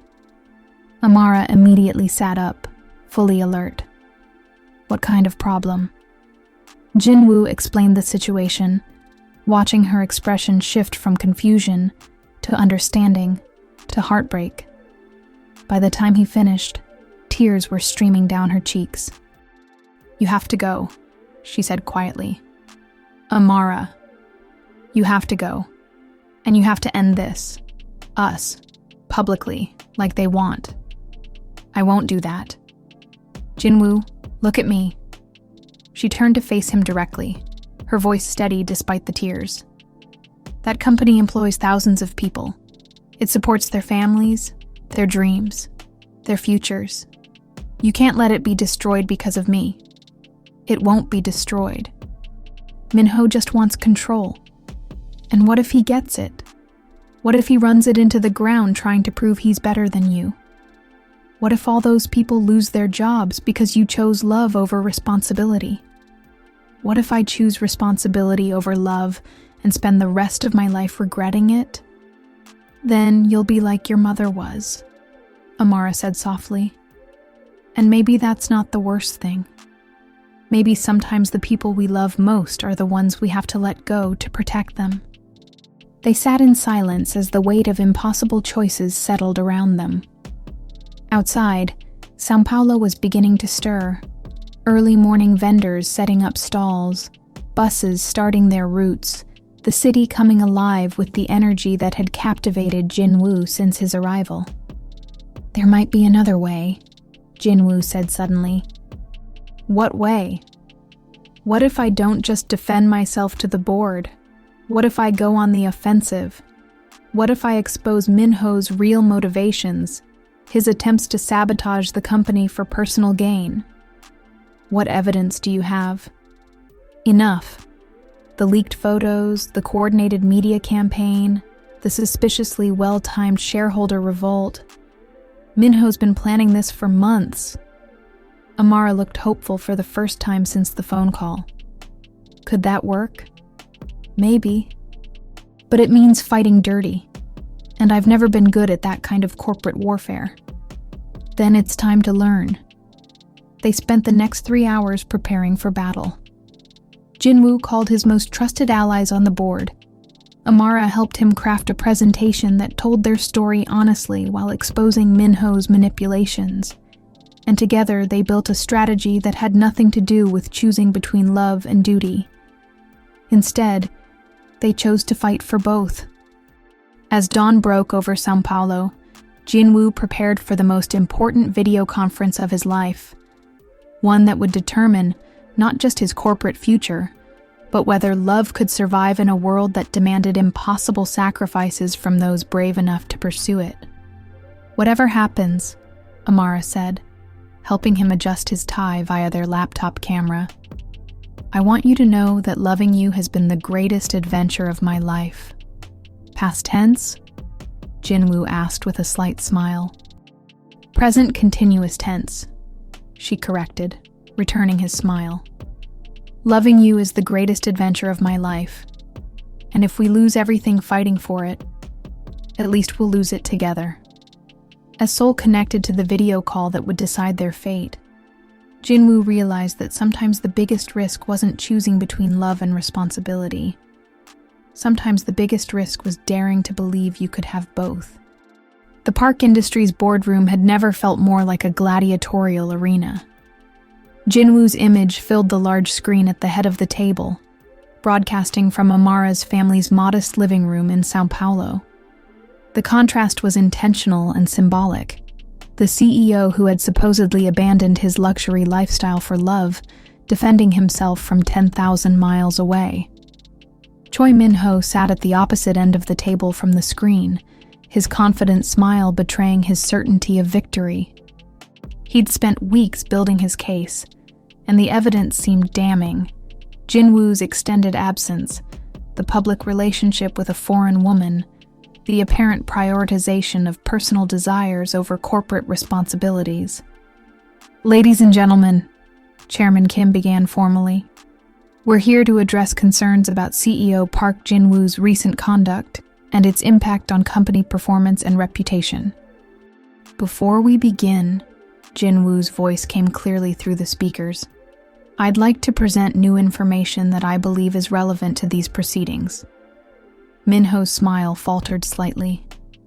"This isn't a trial, Jin-woo. It's a business meeting about your fitness to lead." "Exactly. And part of fitness to lead is the ability to identify threats to the company, both external and internal." Jin-woo's presentation began with financial data, detailed analysis showing that despite the temporary stock decline following the media coverage of his relationship, Park Industries' long-term performance had actually improved during his sabbatical. New contracts, international partnerships, and innovative projects had all moved forward under the remote leadership structure. The stock price recovered completely within 6 weeks, Jin-woo explained, and our Q3 earnings exceeded projections by 12%. If my personal life had truly damaged the company, these numbers would tell a different story. Director Park Hyun-soo leaned forward with interest. "These are impressive figures. How do you account for the continued success during your absence?" "Simple. I built systems and hired people capable of excellence. A good CEO delegates. A great CEO makes himself replaceable in daily operations while remaining essential for strategic vision." But Jin-woo wasn't finished.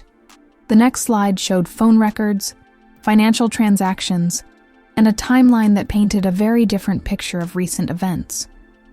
"However," Jin-woo continued, "I've discovered that certain recent challenges to Park Industries weren't the result of my personal choices.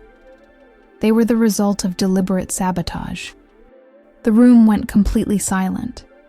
Min-ho's face had gone pale, but he maintained his composure.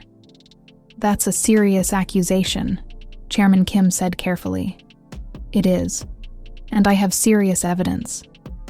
Jin-woo's presentation revealed a pattern of coordinated attacks, leaked confidential information to competitors, strategic timing of negative media coverage, and financial backing for the hostile takeover attempt that came from sources linked to Min-ho's personal investments. The photographer who took the initial pictures of Amara and me received payment from a shell company registered to Min-ho's cousin. The media outlets that ran the most damaging stories received exclusive access to internal Park Industries documents. Documents that only 5 people in this room had access to. Minho stood up abruptly. "This is ridiculous. You're deflecting responsibility for your own poor judgment." "Sit down, Minho." Park Young-suk's voice cut through the room like ice. She had remained silent throughout the meeting, but now her eyes were fixed on the man who had tried to destroy her son's future. Let him finish. The final piece of Jinwoo's evidence was the most damaging. Recorded phone calls between Minho and 3 major shareholders, calls in which he explicitly stated his plan to use Jinwoo's relationship to force him out of the company. In this recording from 2 weeks ago, Jinwoo played the audio. You'll hear Minho explaining how he intends to use the foreign girlfriend situation to finally get rid of that boy and take control of what should have been mine years ago.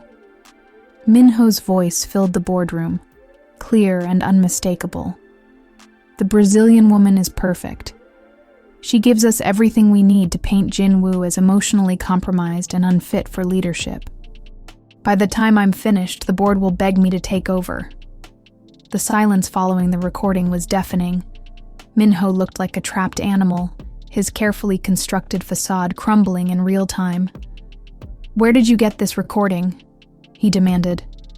"From someone who was tired of watching you try to destroy the company from within," Jinwoo replied calmly. "Someone who believes Park Industries deserves better than a CEO who would sabotage his own colleagues for personal ambition." Chairman Kim cleared his throat, his discomfort obvious.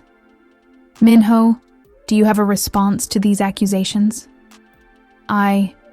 This is entrapment. Those recordings are taken out of context.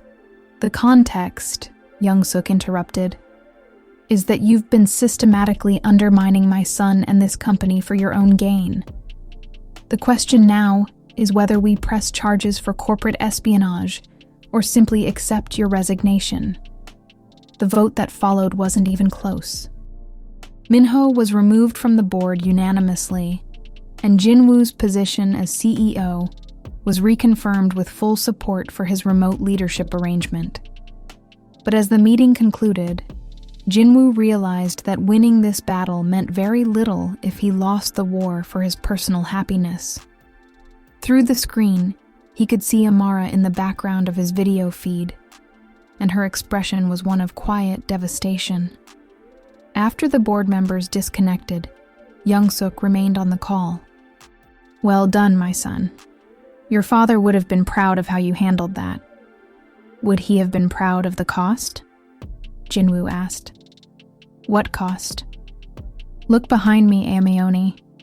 Look at Amara's face. She thinks this proves that loving me will always mean she's a liability, that our relationship will always be a weapon someone can use against me."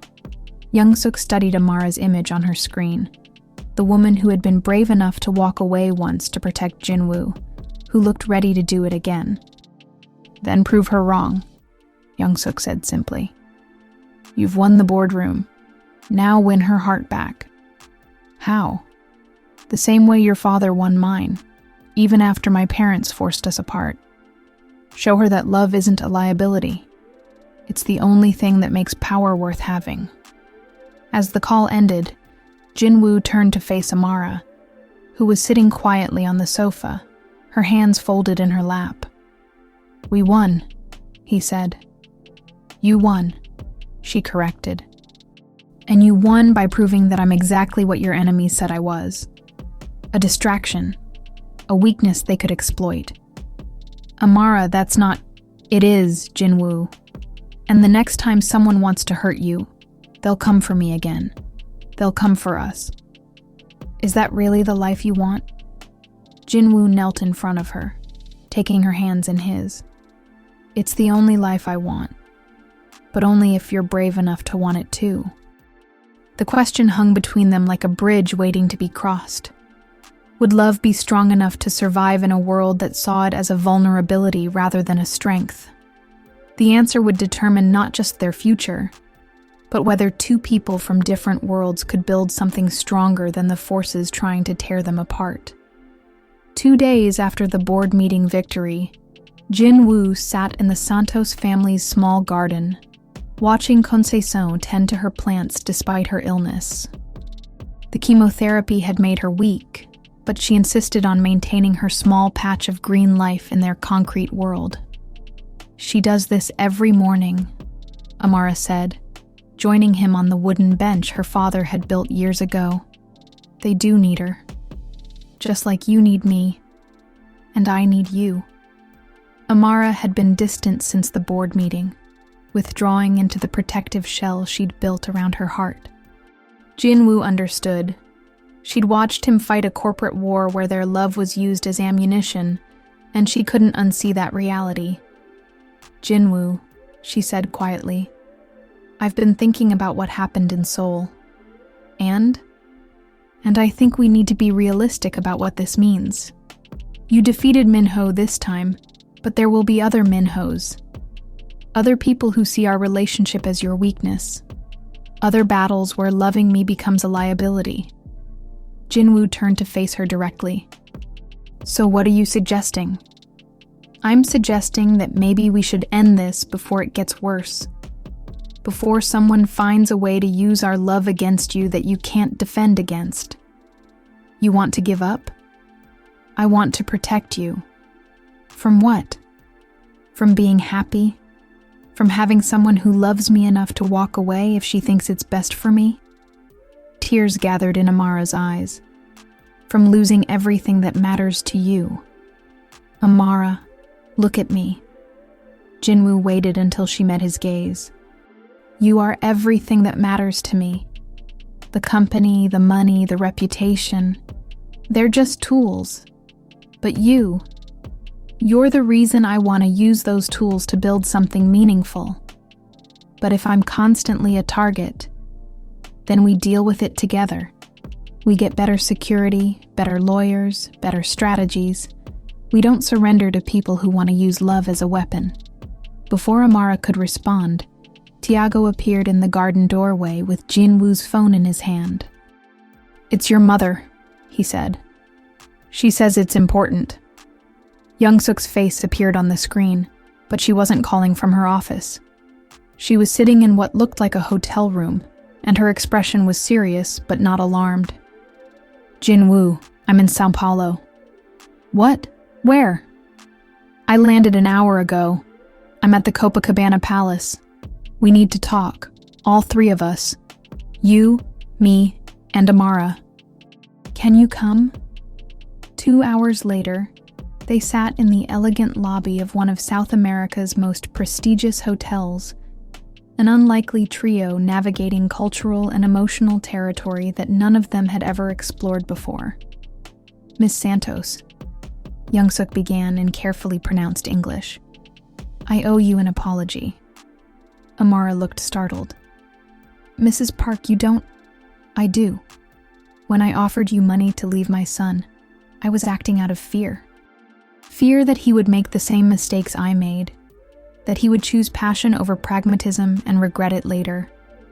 But watching him fight for you, watching him become the kind of leader who can win corporate battles and still prioritize love, I realized I was wrong."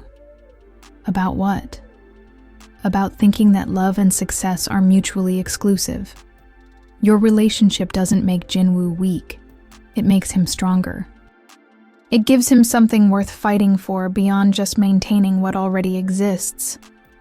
Jin-woo reached for Amara's hand, squeezing gently.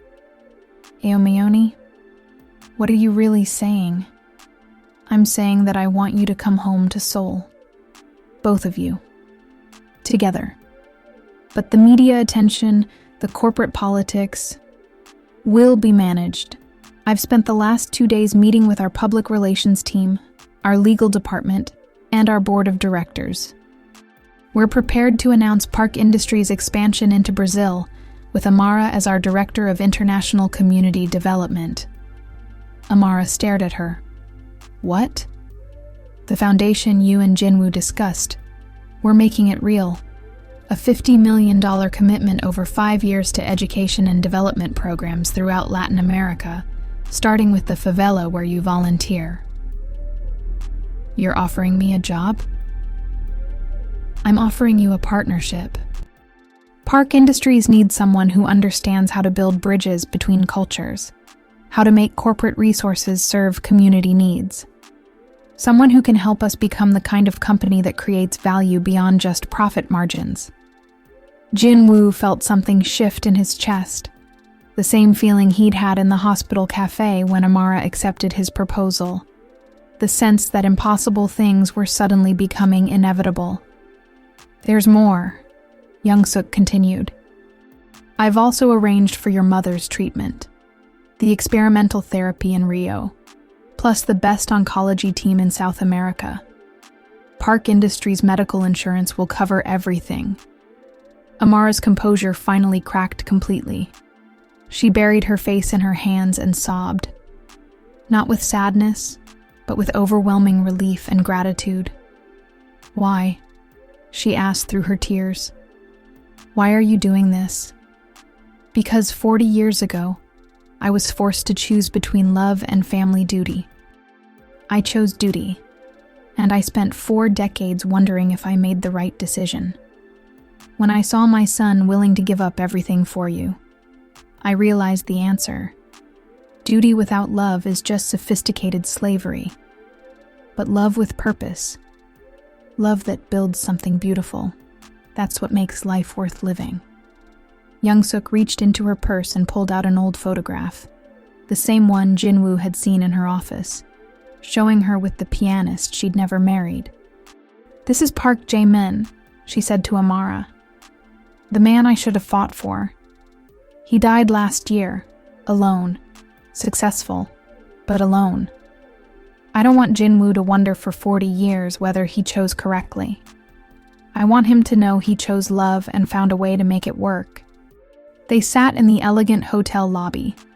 3 people from different generations and cultures, bound together by the understanding that love wasn't a luxury or a weakness. It was the foundation upon which everything else worth building had to rest. So, Jin-woo said finally, are you ready to come home with me? To Seoul? To a life where we build something extraordinary together? Amara wiped her tears and smiled, the radiant, unguarded smile that had first captured his attention in a Hongdae cafe. I'm ready, she said. But first we have a wedding to plan. And this time I want your mother to help. Young-suk's smile was the brightest Jin-woo had ever seen from her. I thought you'd never ask. As they left the hotel together, Jin-woo realized that sometimes the greatest victory wasn't winning the battle. It was convincing everyone involved that there had never been a war in the first place. Love, it turned out, was the ultimate corporate strategy. 3 months later, Jin-woo stood in the arrivals terminal of Incheon Airport, his arm around Amara as they faced the wall of camera flashes and shouted questions from the Korean media. But this time, the attention felt different, not like an invasion, but like a celebration. The headlines had been building for weeks. Park Industries announces major Brazil expansion, CEO's fiancé to lead international development, Korean-Brazilian partnership could change corporate philanthropy. Mr. Park! Miss Santos! How does it feel to be back? A reporter called out in English. It feels like coming home, Amara answered confidently, her Korean pronunciation much improved after months of intensive study. I'm excited to bring everything I learned in Brazil to our work here in Seoul. The press conference that followed was unlike anything in Park Industries' corporate history. Instead of the usual dry financial announcements, Jin-woo and Amara presented a vision for business that prioritized community impact alongside profit margins. They showed videos from the São Paulo favela, where construction had begun on a new design school, funded by Park Industries, but operated by local community leaders. This isn't charity, Jin-woo explained to the gathered media. This is investment in human potential. When we give people the tools to tell their own stories, to build their own futures, everybody wins. Miss Santos, a Korean reporter asked, some critics say you're using your relationship with CEO Park to promote your personal agenda. How do you respond? Amara's answer was calm and confident. I'd say those critics don't understand that personal and professional growth aren't mutually exclusive. Jinwoo became a better CEO when he learned to see business as more than just numbers on a spreadsheet.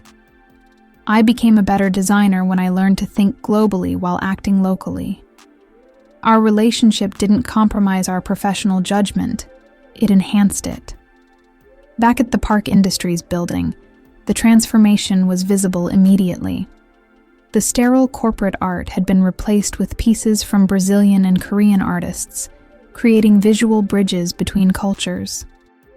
The executive floor included a new community outreach center, where local nonprofits could present proposals for partnership programs. It's like a completely different company, Lee Jae-sung observed, as he briefed Jinwoo on the changes that had occurred during his final month in Brazil. Employee satisfaction is at an all-time high. Our international partnerships have doubled, and the stock price has reached record levels. What about the board? Completely supportive. Especially after the Brazil expansion announcement generated more positive media coverage than Park Industries has received in the past decade combined. That evening, Jinwoo and Amara stood on the rooftop of his penthouse, now their penthouse, looking out over Seoul's glittering skyline. The apartment had been transformed during their absence, filled with personal touches that made it feel like a home rather than a museum. Photographs from Brazil, plants that Kyungrae Soh had insisted they bring to Korea, artwork from the favela community center. Do you miss it? Jinwoo asked. São Paulo? Every day. But I don't miss feeling like I had to choose between my dreams and my family. Here, I can do work that matters while being with the person I love. That's not something I ever thought was possible. What about the cultural adjustment? Seoul is so different from Brazil. Amara laughed, the sound carrying across the city lights. Jinwoo, 6 months ago you were a workaholic CEO who had never eaten street food or taken public transportation. If you can learn to be human, I can learn to be Korean. You don't have to become Korean. You just have to become you here. And who is that exactly? The woman who taught me that bridges aren't just about architecture, they're about connection. The woman who showed me that the most important business metric isn't profit margin, it's lives changed. Their wedding was planned for the following spring, a ceremony that would blend Korean and Brazilian traditions in ways that honored both cultures, without compromising either. Young Suk had thrown herself into the planning with enthusiasm that surprised everyone, especially herself. I never had the wedding I wanted, she'd confided to Amara during one of their planning sessions. But I can make sure you have the wedding you deserve. As they prepared for bed in their transformed apartment, Jinwoo reflected on how much had changed since that first collision in the Hongdae Cafe. He'd learned to see success as more than corporate achievement, learned to value connection over control, learned that the biggest risk in life wasn't losing everything. It was never being brave enough to fight for what mattered. Jinwoo? Amara's voice was soft in the darkness.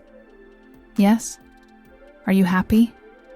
The question was simple, but the answer represented a fundamental shift in how Jinwoo understood his own life. I'm not just happy, he said. I'm complete. For the first time in my life, I'm exactly who I'm supposed to be, with exactly the person I'm supposed to be with, doing exactly the work that matters. Even when it's complicated? Especially when it's complicated. Easy love isn't worth having. Love that survives corporate sabotage and cultural differences and family pressure. That's the kind of love that changes the world. As Seoul hummed to life around them, Jinwoo realized that his story had never been about choosing between love and responsibility. It had been about learning that the greatest responsibility was to love completely, courageously, and without compromise. The empire he'd built was stronger than ever. But more importantly, the bridge he'd built to Amara's heart had become the foundation for everything else worth constructing. Tomorrow would bring new challenges, new opportunities to prove that business could be a force for good, new ways to demonstrate that love wasn't a liability, but the ultimate strategic advantage. But tonight, he was simply a man who had found his way home. 1 year later, the morning of Jinwoo and Amara's wedding dawned clear and bright over Seoul, with spring cherry blossoms providing a perfect backdrop for what promised to be the social event of the year. But in the bridal suite of the Shilla Hotel, Park Young-suk sat alone with her son's fiancé, sharing a moment that neither woman had expected when they first met. "Are you nervous?" Young-suk asked, carefully adjusting Amara's hanbok, a stunning fusion of traditional Korean silk with Brazilian-inspired embroidery that represented both cultures beautifully. "Terrified," Amara admitted with a laugh. "Not about marrying Jinwoo, but about everything else. The ceremony, the media attention, the expectations of being married to Korea's most eligible bachelor. You know what I was thinking about this morning?" Young-suk said, smoothing an invisible wrinkle from the silk. "My own wedding day. I was terrified too, but for different reasons." "What reasons?" "I was marrying a good man who would take care of me, provide for me, give me a respectable life, but I wasn't marrying the man I loved. I was 23 years old, and I was already settling for safety instead of pursuing happiness." Amara turned to face her future mother-in-law directly. "Do you regret it?" "I regret not fighting harder for what I wanted. But I don't regret Jinwoo's father entirely. He was a kind man who deserved better than a wife who never stopped mourning her first love. And without him, I wouldn't have Jinwoo, and Jinwoo wouldn't have found you." Young-suk moved to the window, looking out over Seoul's bustling streets where wedding guests were already gathering. "When I first met you, I saw everything I was afraid of. Passion, unpredictability, the kind of love that makes people do irrational things. I thought that kind of love was dangerous. And now? Now I think the opposite. I think rational love, love that's calculated and careful and convenient, is what's dangerous. It creates marriages like mine was, functional but hollow. What you and Jinwoo have, it's messy and complicated and sometimes inconvenient, but it's real. And real love creates real happiness." There was a soft knock at the door, and Kaya entered wearing her maid of honor dress, an elegant design that complemented Amara's handbook perfectly. "Ladies, we have a situation," she announced with the tone of someone who thrived on solving problems. "The Brazilian side of the family has arrived, and they've brought instruments. Lots of instruments. The hotel staff doesn't know what to do." Amara laughed, the sound bright and unworried. "That would be my cousin Miguel and his samba group. They've been planning to serenade Jinwoo for months." "In the middle of a traditional Korean ceremony?" Young-suk asked. "Actually," Amara said with a mischievous smile, "I was hoping we could blend some Brazilian music into the reception. Music is the universal language, after all." Young-suk considered this for a moment, then surprised both younger women by smiling broadly. "You know what? Let's do it. Let's have the kind of wedding that celebrates everything we are instead of what we're expected to be." An hour later, the ceremony itself was a masterpiece of cultural fusion. Jinwoo, resplendent in traditional Korean formal wear, waited at the altar as Amara walked down the aisle to a subtle blend of classical Korean music and Brazilian bossa nova. The ceremony included elements from both traditions, tea ceremonies and samba rhythms, formal bows and warm embraces, ancient rituals and contemporary vows. When it came time for Jinwoo and Amara to exchange personal vows, they spoke in both Korean and Portuguese, creating a linguistic bridge that brought tears to eyes throughout the audience. "Amara," Jinwoo said in Korean, then repeated in English for the international guests. "You taught me that the bravest thing a person can do isn't to protect what they have, but to risk it all for something better. You showed me that love isn't a weakness to be managed, but a strength to be celebrated. Today I promise not just to love you, but to keep learning from you, keep growing with you, and keep building bridges to whatever dreams we haven't even imagined yet." "Jinwoo," Amara replied, her voice steady despite her tears. "You showed me that home isn't a place. It's the person who sees all of you and chooses to stay anyway. You taught me that the biggest adventures aren't about traveling to new countries, but about becoming new versions of yourself, with someone who makes you braver than you knew you could be. I promise to keep surprising you, keep challenging you, and keep loving you even when it's complicated." The reception that followed was unlike anything Seoul had ever seen. Traditional Korean performances shared the stage with Brazilian musicians. Kimchi sat beside feijoada on the buffet tables, and guests moved seamlessly between formal Korean toasts and exuberant Brazilian dancing. Young-suk found herself in the middle of it all, learning samba steps from Amara's aunt while teaching Korean card games to Brazilian cousins. At one point, she caught sight of herself in a mirror, laughing, dancing, fully present in a moment of pure joy, and barely recognized the woman looking back at her. "Having fun?" Jinwoo asked, appearing beside his mother with 2 glasses of champagne. "I'm having the time of my life," she admitted. "Is this what happiness feels like? This is what happens when you stop being afraid of it." They watched Amara teaching a group of Korean businessmen how to dance foro, her laughter infectious as she guided their clumsy but enthusiastic attempts at Brazilian rhythm. "She's remarkable," Young-suk said. "I understand now why you were willing to risk everything for her." "The funny thing is, I didn't risk everything. I gained everything. The company is more successful than ever. Our family is closer than it's been in years, and I wake up every morning excited about what we're building together." "What are you building?"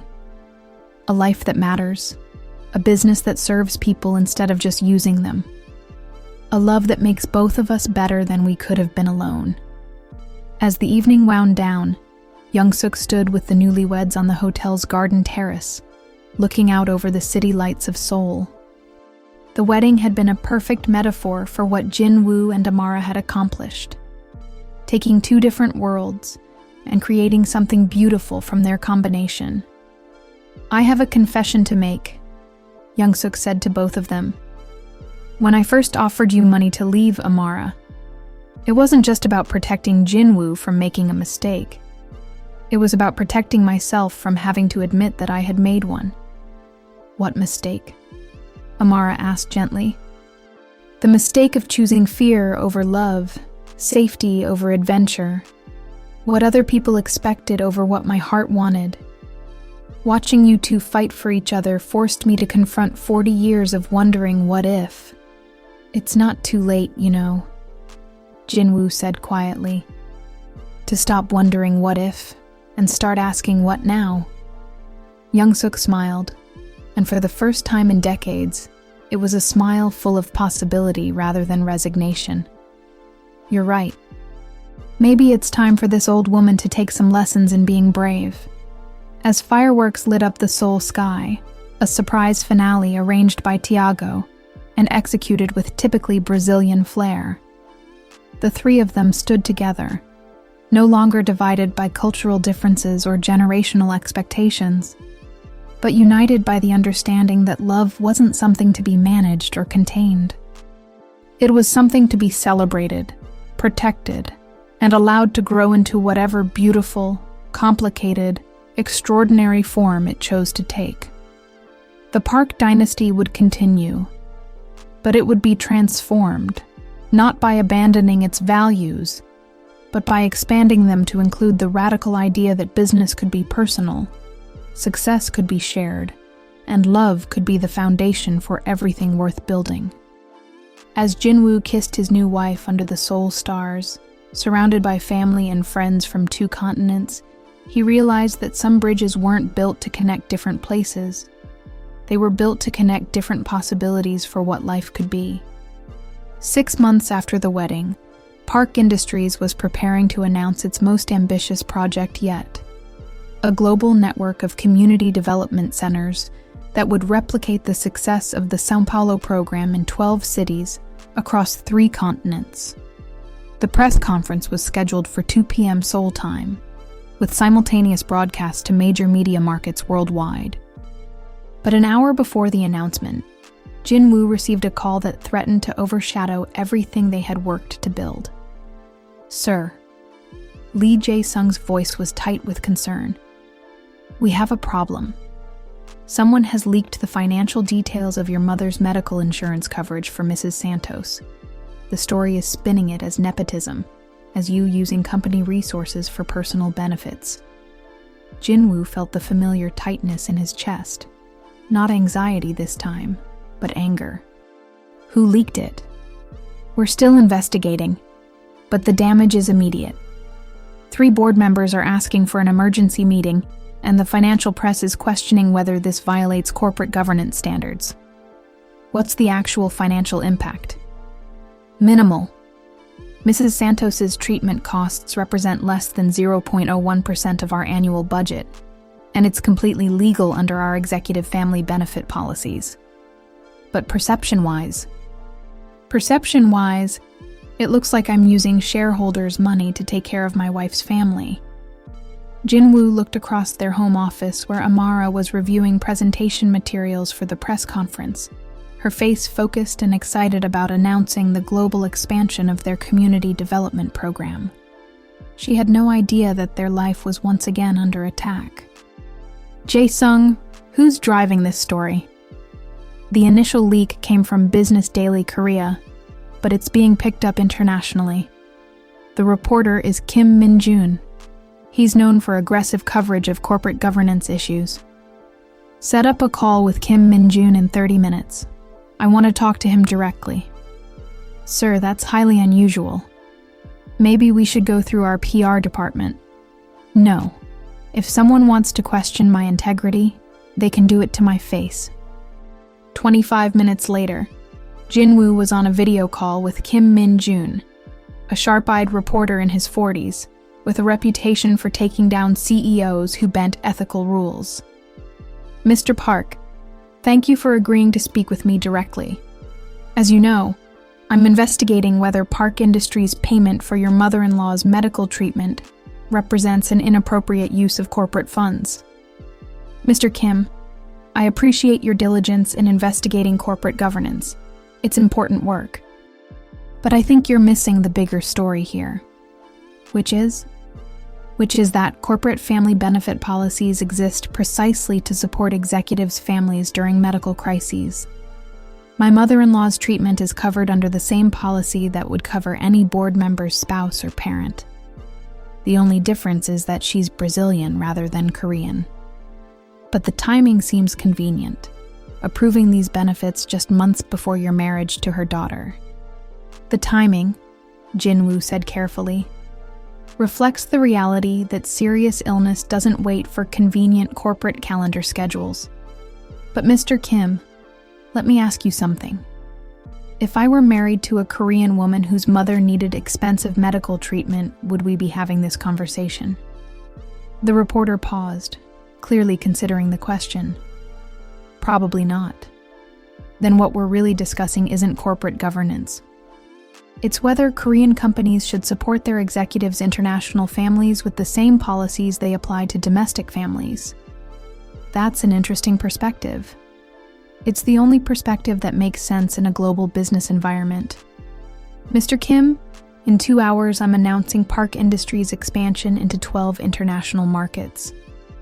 We're going to employ thousands of people across 3 continents, generate millions in revenue, and fund community development programs that will impact hundreds of thousands of lives. Does it make sense to focus on a medical insurance payment that represents 0.01% of our budget, or should we talk about the 99% that's creating value for shareholders and communities? By the time the call ended, Jinwoo had not only defended the insurance coverage, but had convinced Kim Min-jun to attend the press conference and cover the global expansion announcement. "How did you do that?" Amara asked, having overheard the last part of the conversation. I told him the truth. Sometimes people are so focused on looking for corruption that they miss the actual story. The press conference that afternoon was a masterclass in corporate communication. Jinwoo opened with a direct acknowledgement of the morning's controversy, explaining the family benefit policy clearly and transparently, then pivoted immediately to the global expansion announcement. "Ladies and gentlemen," he said, standing beside Amara and a wall-sized map showing Park Industries' new international presence. "Today, we're not just announcing business expansion. We're announcing a fundamental shift in how global corporations can create value." The presentation that followed was unlike anything in Korean corporate history. Instead of focusing solely on projected revenues and market penetration, Jinwoo and Amara showcased the human impact of their community development model. They showed videos of the São Paulo Design School graduation ceremony, where 30 young people had received certificates that would transform their economic prospects. They presented data showing how community investment had created jobs, reduced crime rates, and increased local business development. "This isn't charity disguised as business," Amara explained to the international media audience. "This is business that recognizes that sustainable profit requires sustainable communities. When we invest in people's potential, everyone wins." "Mr. Park," a reporter called out. "Critics say you're using corporate resources to fund your personal social justice agenda. How do you respond?" "I respond by showing you the numbers. Our community development programs have generated a 340% return on investment through job creation, increased local spending, and reduced security costs. But more than that, they've created brand loyalty and employee satisfaction that translates to improved performance across all our business units." "Mrs. Park," another journalist addressed Amara, "how do you balance your role as CEO's wife with your professional responsibilities?" "I don't balance them," Amara replied with a confident smile. "I integrate them. My marriage to Jinwoo doesn't compromise my professional judgment, it enhances it. Together, we see possibilities that neither of us would see alone.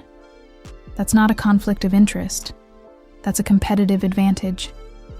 The final question came from Kim Min-jun, the reporter who had challenged them that morning. "Mr. Park, looking back on the controversies surrounding your relationship, do you have any regrets about the path you chose?" Jinwoo looked at Amara, then back at the crowd of journalists and cameras broadcasting their words around the world. "My only regret," he said, "is that it took me 34 years to learn that the greatest business strategy isn't about eliminating risk. It's about taking the right risks for the right reasons. I risked everything for love, and I gained everything that matters. A partner who makes me better, work that creates lasting value, and the knowledge that success isn't worth having unless you can share it with someone who sees you as more than your achievements." The press conference ended with thunderous applause, but more importantly, it ended with a fundamental shift in how the media and the business community viewed Jinwoo and Amara's partnership. They weren't just a CEO and his wife, they were co-architects of a new model for conscious capitalism. As they left the conference room, Amara took Jinwoo's hand and squeezed it tight. "Ready for the next adventure?" she asked. "With you? I'm ready for anything." But neither of them could have predicted that their next adventure would involve a phone call from Brazil, with news that would test everything they thought they knew about family, sacrifice, and the true meaning of home. 2 years later, Jin-woo stood in the same Incheon airport terminal where this story had begun, but this time, he wasn't on his knees begging someone not to leave. This time, he was waiting with barely contained excitement for the arrival of guests who would change their lives forever. The park industry's global expansion had exceeded every projection. 12 community development centers across 3 continents were generating not just profits, but measurable social impact. The São Paulo Center alone had graduated over 200 students, created 150 permanent jobs, and attracted international attention from corporations wanting to replicate their model. But today wasn't about business. Today was about family. Flight 453 from São Paulo is now arriving at Gate 12. The announcement echoed through the terminal in Korean, English, and Portuguese. A linguistic bridge that perfectly represented how much Seoul had changed in the past 3 years. Amara squeezed Jin-woo's hand as they watched passengers begin to emerge from customs. "Are you nervous?" "Terrified," he admitted. "What if they don't like Korea? What if the language barrier is too difficult? What if you stop worrying and remember that love translates into any language?" The first person they saw was Conceição Santos, walking slowly but under her own power, her cancer in complete remission thanks to the experimental treatment that had worked better than anyone dared hope. Behind her came Tiago, grinning widely as he pushed a cart loaded with luggage and what appeared to be several musical instruments. But it was the third figure who made Jin-woo's breath catch in his throat. A tiny girl with Amara's eyes and smile, holding Conceição's hand and looking around the airport with wonder and curiosity. "Tia Amara," the child called out in Portuguese, breaking free from her grandmother's grip and running toward them. Amara knelt down and caught her 3-year-old niece, Isabella, in a fierce hug. "Minha princesa, how was the flight?" "Long," Isabella replied in Portuguese, then switched to carefully practiced Korean. "Annyeonghaseyo, Jin-woo Samchon." Jin-woo felt tears spring to his eyes as the little girl who had been born just months after his wedding to Amara addressed him as uncle in perfect Korean pronunciation. Tiago had been teaching her, preparing for this moment when Amara's Brazilian family would finally come to live permanently in Seoul. The reunion in the airport was everything Jin-woo had hoped for, and more. Conceição embraced him like the son she'd never had. Tiago presented him with a small Brazilian flag for his office, and Isabella insisted on being carried on his shoulders as they walked through the terminal. "Welcome to Korea," Jin-woo said in Portuguese, his pronunciation much improved after 2 years of practice. "Welcome to the family," Conceição replied in Korean, making everyone laugh at the linguistic role reversal. The drive through Seoul was a revelation. Isabella pressed her face to the car window, chattering excitedly in a mixture of Portuguese and Korean as she pointed out skyscrapers, neon signs, and the Han River. Conceição asked thoughtful questions about Korean culture, clearly eager to understand her daughter's adopted home. Tiago took photos of everything, already planning Instagram posts that would document their Korean adventure. Their new apartment in Gangnam was perfect, a spacious 3-bedroom unit in the same building as Jin-woo and Amara's penthouse, with views of the city and enough room for a Brazilian grandmother, a university-age son, and a curious toddler to build their new life. "It's beautiful," Conceição said, exploring the rooms that had been decorated with a blend of Korean and Brazilian elements. "But are you sure about this? Us living so close to your married life?" "My," Amara said, using the Portuguese word for mother that had become natural over their years together. "Family isn't an interruption to married life. Family is what makes married life meaningful." That evening, they gathered on the rooftop terrace of Jin-woo and Amara's penthouse for dinner, a feast that perfectly represented their multicultural family. Korean barbecue sat alongside Brazilian feijoada, kimchi shared table space with pão de açúcar, and Isabella delighted everyone by confidently using chopsticks to eat both Korean and Brazilian food. "I have an announcement," Tiago said as they lingered over dessert and wine. "I've been accepted to Seoul National University's engineering program, with a full scholarship." The table erupted in cheers and congratulations.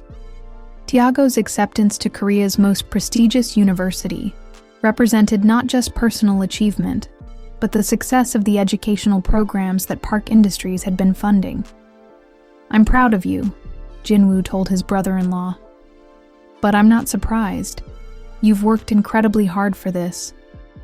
"I had good teachers," Tiago replied, looking at Amara with gratitude.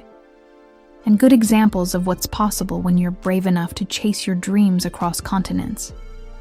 As the evening wound down, Jinwoo found himself on the terrace with Kyungrae Soh, both of them watching the Seoul skyline sparkle in the distance. "Thank you," she said quietly in Portuguese, "for giving my daughter a life I never could have imagined for her.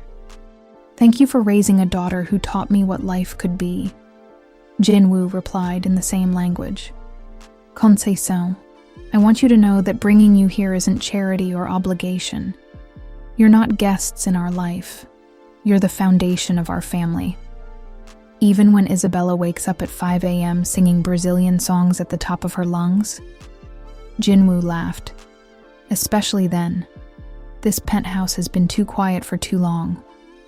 Later that night, as they prepared for bed, Amara found Jinwoo standing at their bedroom window, looking out over the city where their impossible love story had begun.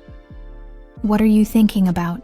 she asked, wrapping her arms around him from behind. "I'm thinking about that day in the cafe when you asked me if I'd ever felt butterflies in my stomach. I told you I never had. And now? Now I feel them every day. When I watch you teach Isabella to paint.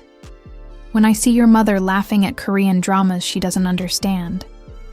When Tiago calls me Hyung instead of Jinwoo Samchon. Every ordinary moment feels extraordinary because we built this life together."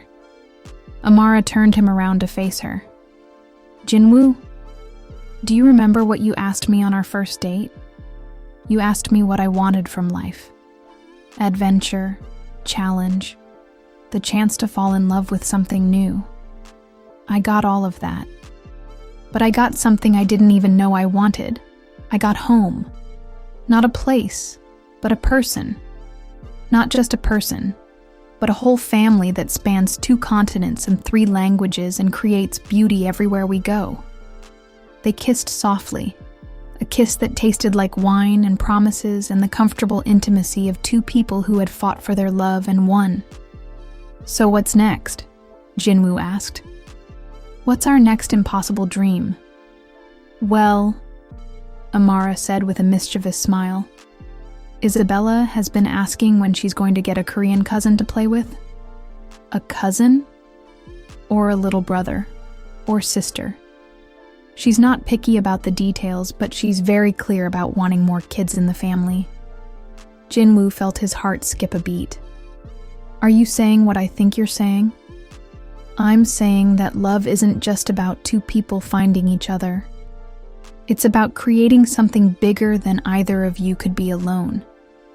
We've created a business that changes lives, a family that bridges cultures, and a home that proves love is stronger than every force that tries to tear it apart.